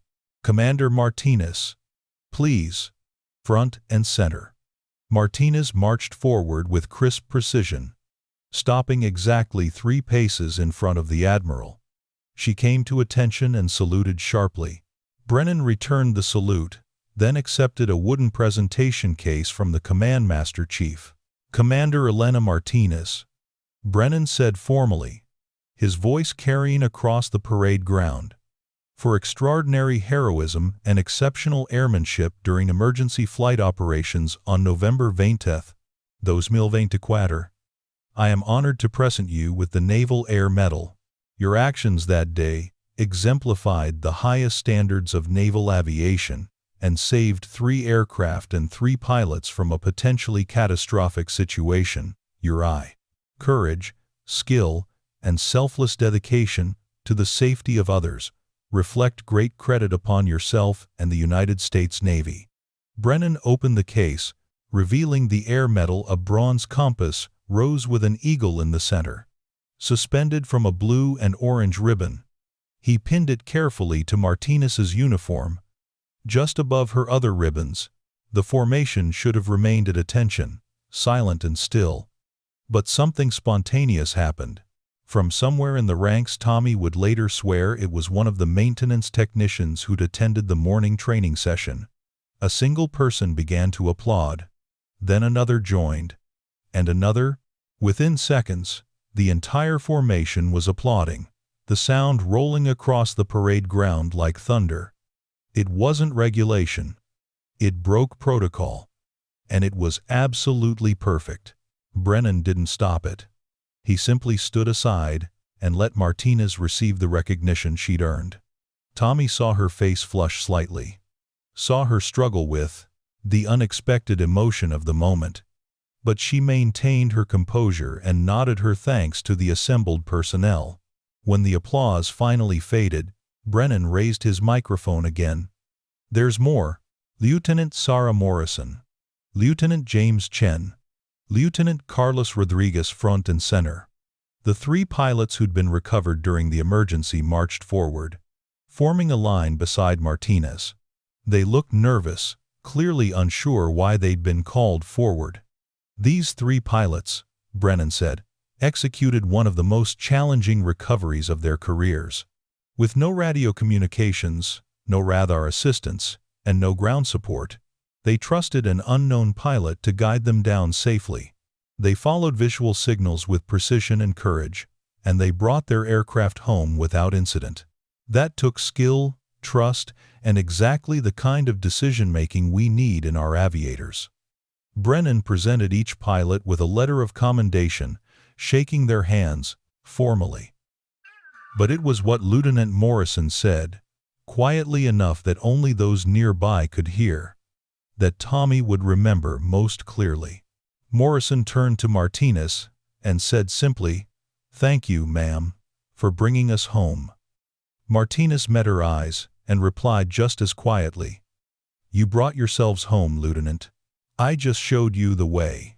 Then something extraordinary happened.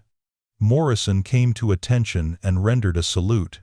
Not the formal, required salute that military protocol demanded between junior and senior officers, but something deeper, a salute that carried genuine respect, gratitude, and recognition of someone who'd earned it through action rather than rank. Martinez returned the salute with equal precision and respect. And then, the other two pilots saluted as well. Then Senior Chief Rodriguez, standing in the front rank. Then the maintenance technicians from the morning session. Then the Command Master Chief. Then Captain Hayes. Within moments, nearly the entire formation, officers and enlisted, pilots and mechanics, senior personnel and junior technicians, had raised their hands in salute to the woman who'd proven her worth through competence, courage, and quiet leadership. Brennan watched this happen, making no move to stop it. Then, slowly and deliberately, he too came to attention and raised his own hand in salute. The moment stretched, suspended in time. Hundreds of people, all saluting one officer, not because regulations required it, not because rank demanded it, but because respect earned it. Tommy felt tears prick at his eyes. He joined the Navy for many reasons, but moments like this, moments when the service lived up to its highest ideals, reminded him why he stayed. Martinez held the salute for a long moment, her own eyes bright with emotion she was clearly working to control. Then she dropped her hand, and the formation followed suit. "Dismissed," Brennan said quietly into the microphone, and the formation broke up into clusters of conversation, everyone processing what they'd just witnessed. As the crowd dispersed, Brennan approached Martinez, gesturing for her to walk with him away from the parade ground.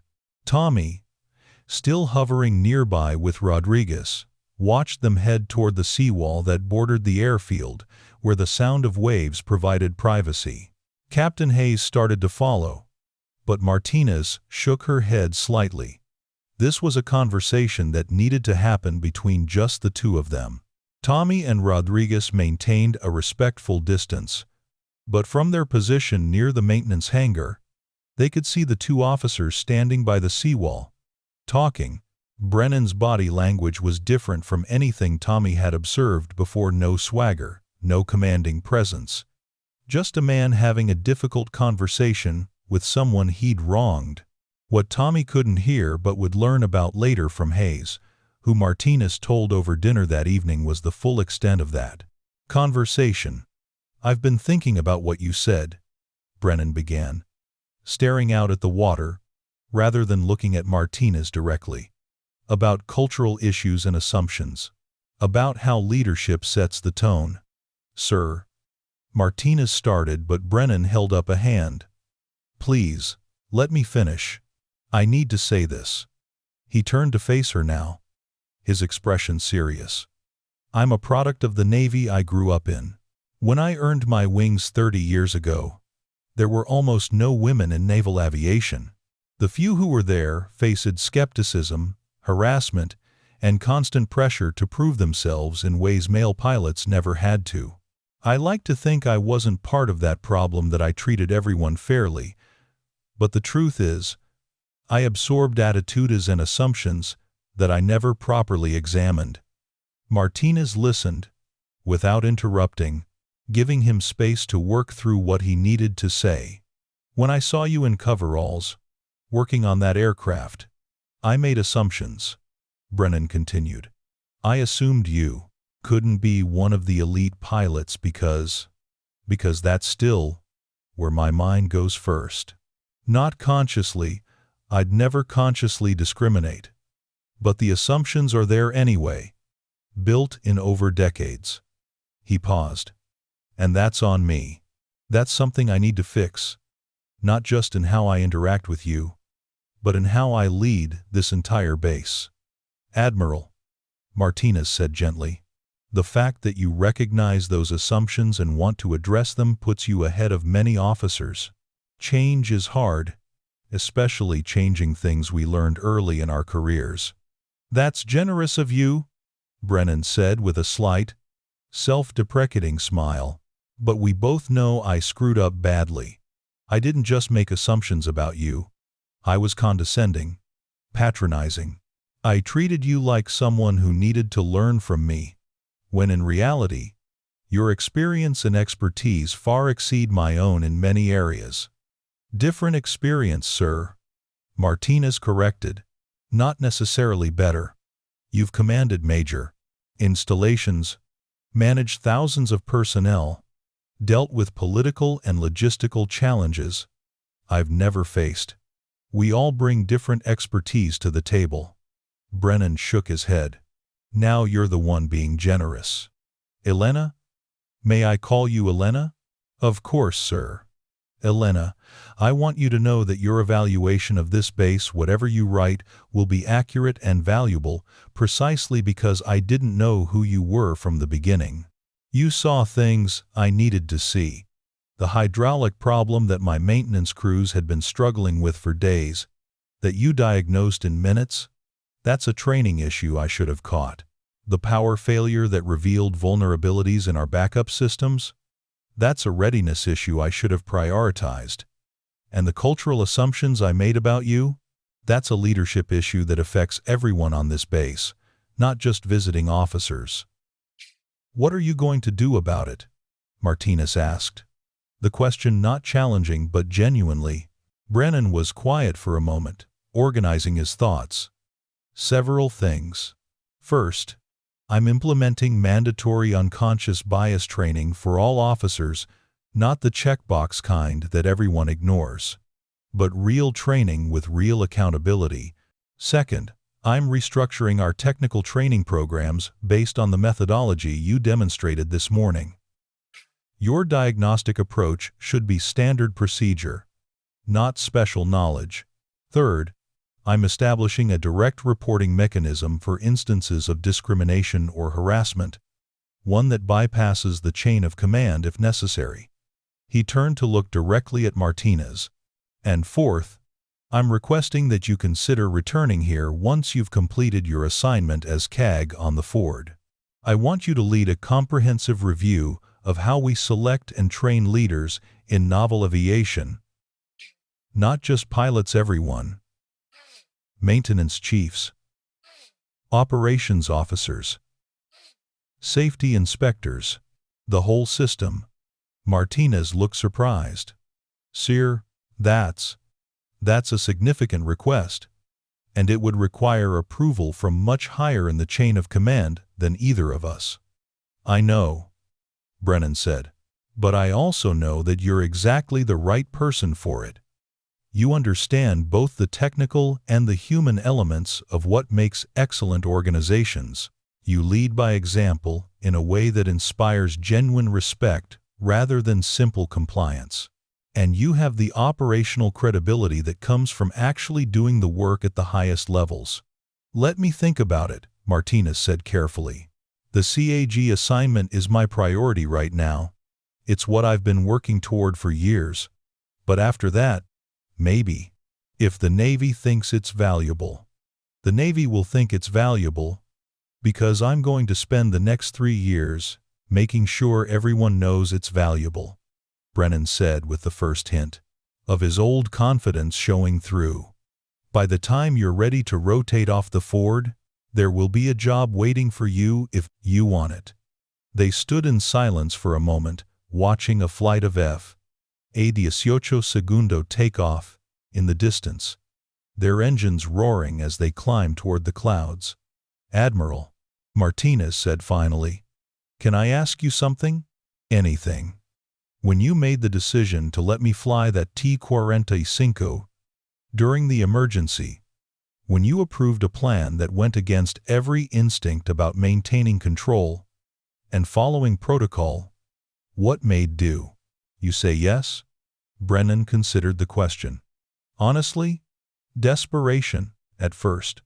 I couldn't think of a better option, and time was running out. He paused. But there was something else too. The way you explained the situation, calm, confident, no ego in it, reminded me of the best pilots I've ever flown with. The ones who don't need to prove anything, who just state facts and trust that the facts will speak for themselves. so I took a chance." "Thank you for taking that chance," Martinez said quietly. "For trusting me when you had no reason to." "I had reason," Brennan replied. "I just didn't realize it at the time. But looking back, everything about the way you carried yourself that morning should have told me who you really were. I just wasn't paying attention to the right signals." "Well," Martinez said with a slight smile, "you're paying attention now. That's what matters."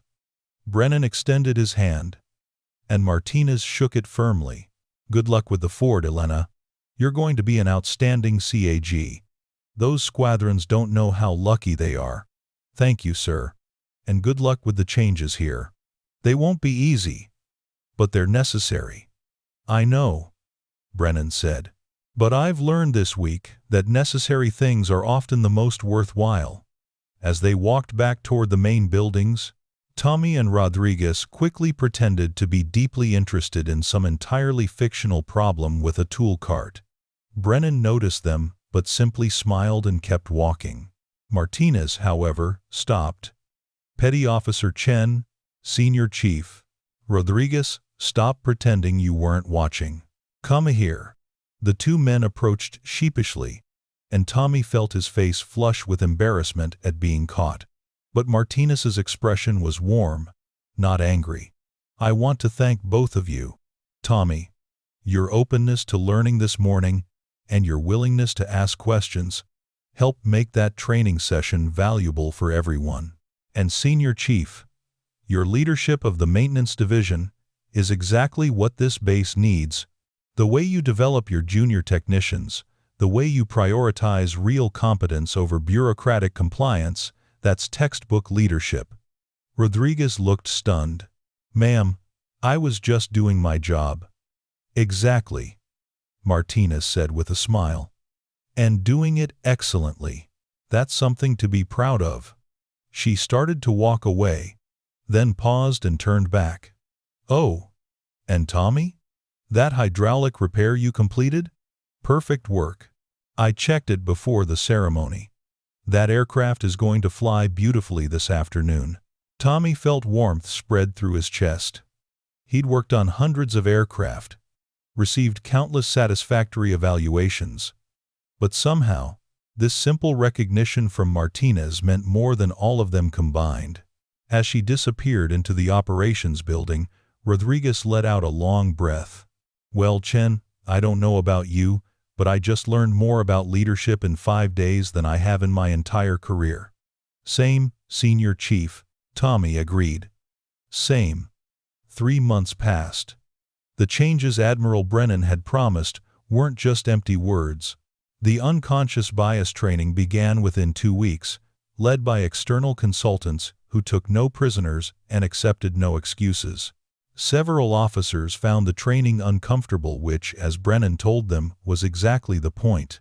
The technical training program was completely restructured around the diagnostic methodology Martinez had demonstrated.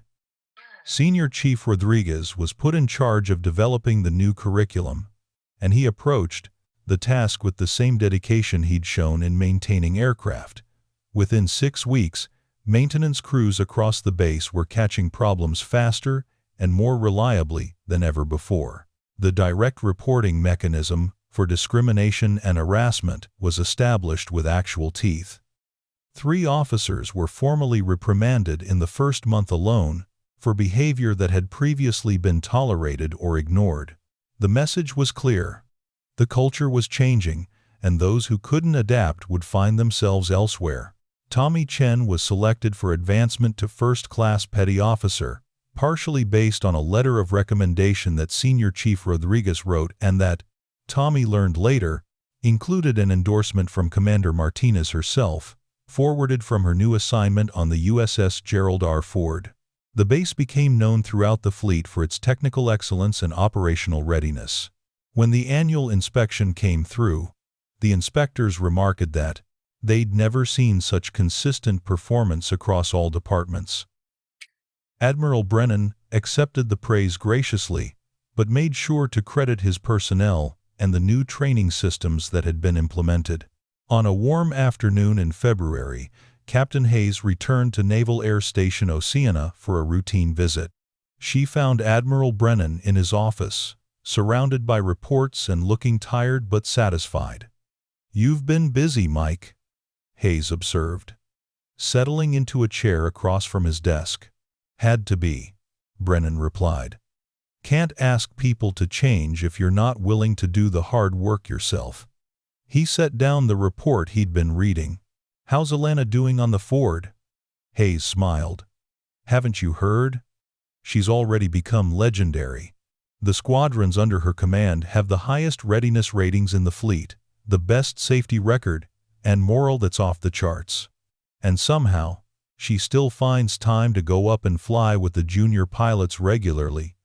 She says it keeps her sharp and shows them that leadership doesn't mean abandoning the skills that got you there." "Sounds like Elena," Brennan said, with genuine affection in his voice. "She sent me a note last month, said she'd heard about the changes here and was impressed with how quickly we'd implemented them." "She told me the same thing," Hayes said. "She also mentioned that she's been thinking about your offer, the Leadership Development Program, after her CAG tour. I think she's actually considering it." Brennan's face lit up. "Really? That would be Caroline. If she agrees to do that, it could transform how we train leaders across the entire Navy, not just in aviation, across every community." "I know," Hayes said. "But Mike, you need to understand something. Elena didn't change you or this base. You did that yourselves. She just gave you a mirror to see what needed changing." Brennan nodded slowly. "I know. But sometimes, we all need someone to hold up that mirror.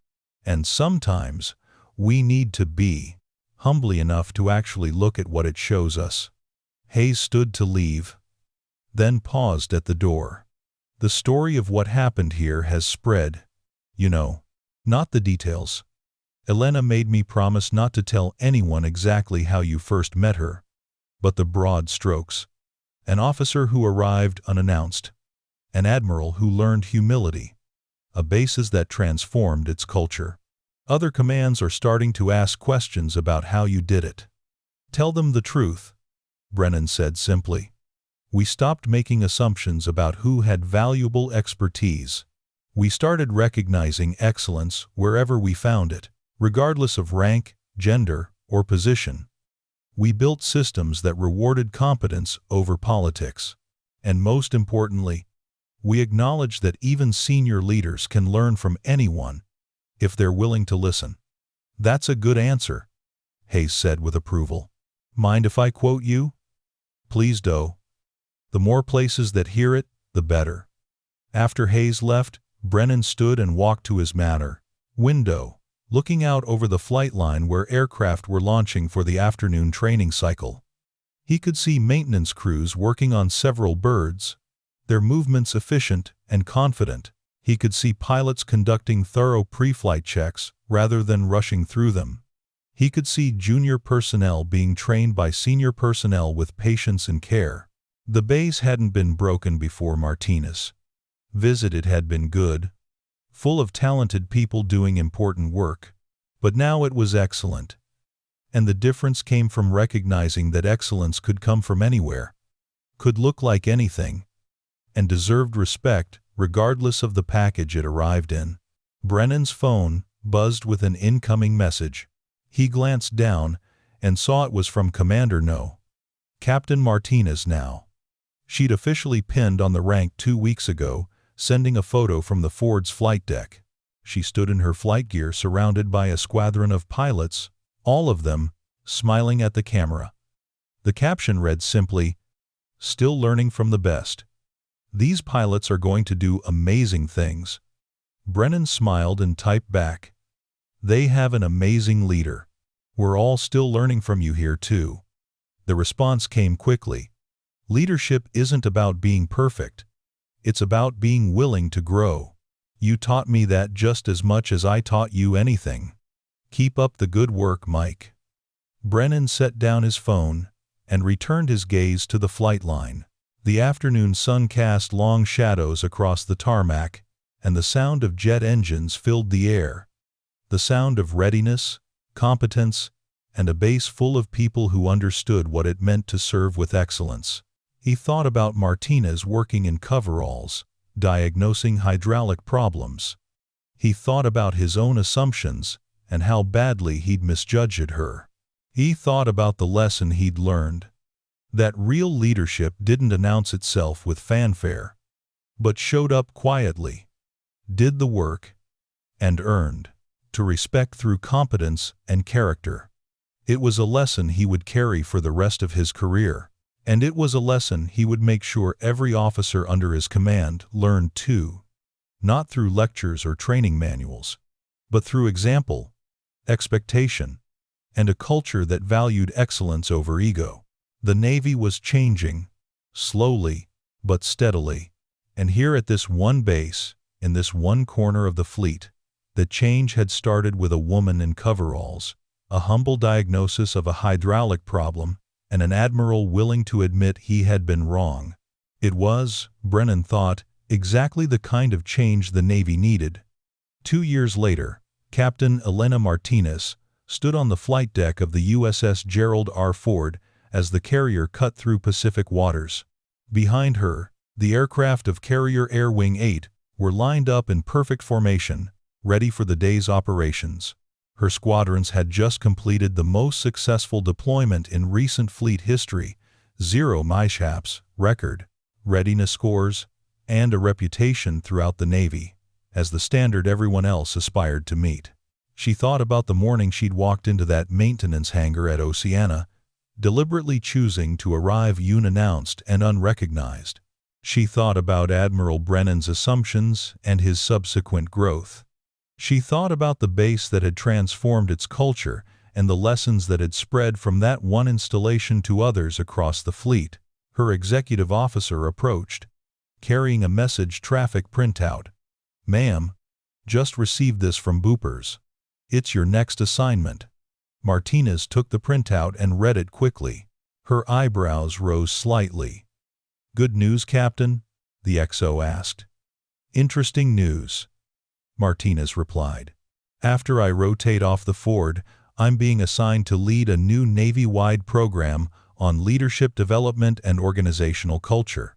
Based out of Patuxent River, reporting directly to the Chief of Naval Operations.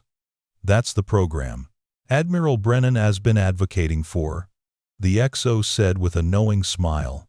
"I heard he spent 2 years making it happen." "He did," Martinez confirmed, feeling a wave of gratitude for the Admiral who'd learned humility and then spent years working to share those lessons with the entire Navy. "And now I have to figure out how to take what we've learned here, at Oceana, across multiple commands, and turn it into something that can transform the whole fleet." "No pressure," the XO joked. Martinez smiled. "None at all." She turned back to watch her squadrons launch. The thunderous roar of engines, a reminder of what the Navy was really about. People doing extraordinary things through skill, courage, and mutual respect.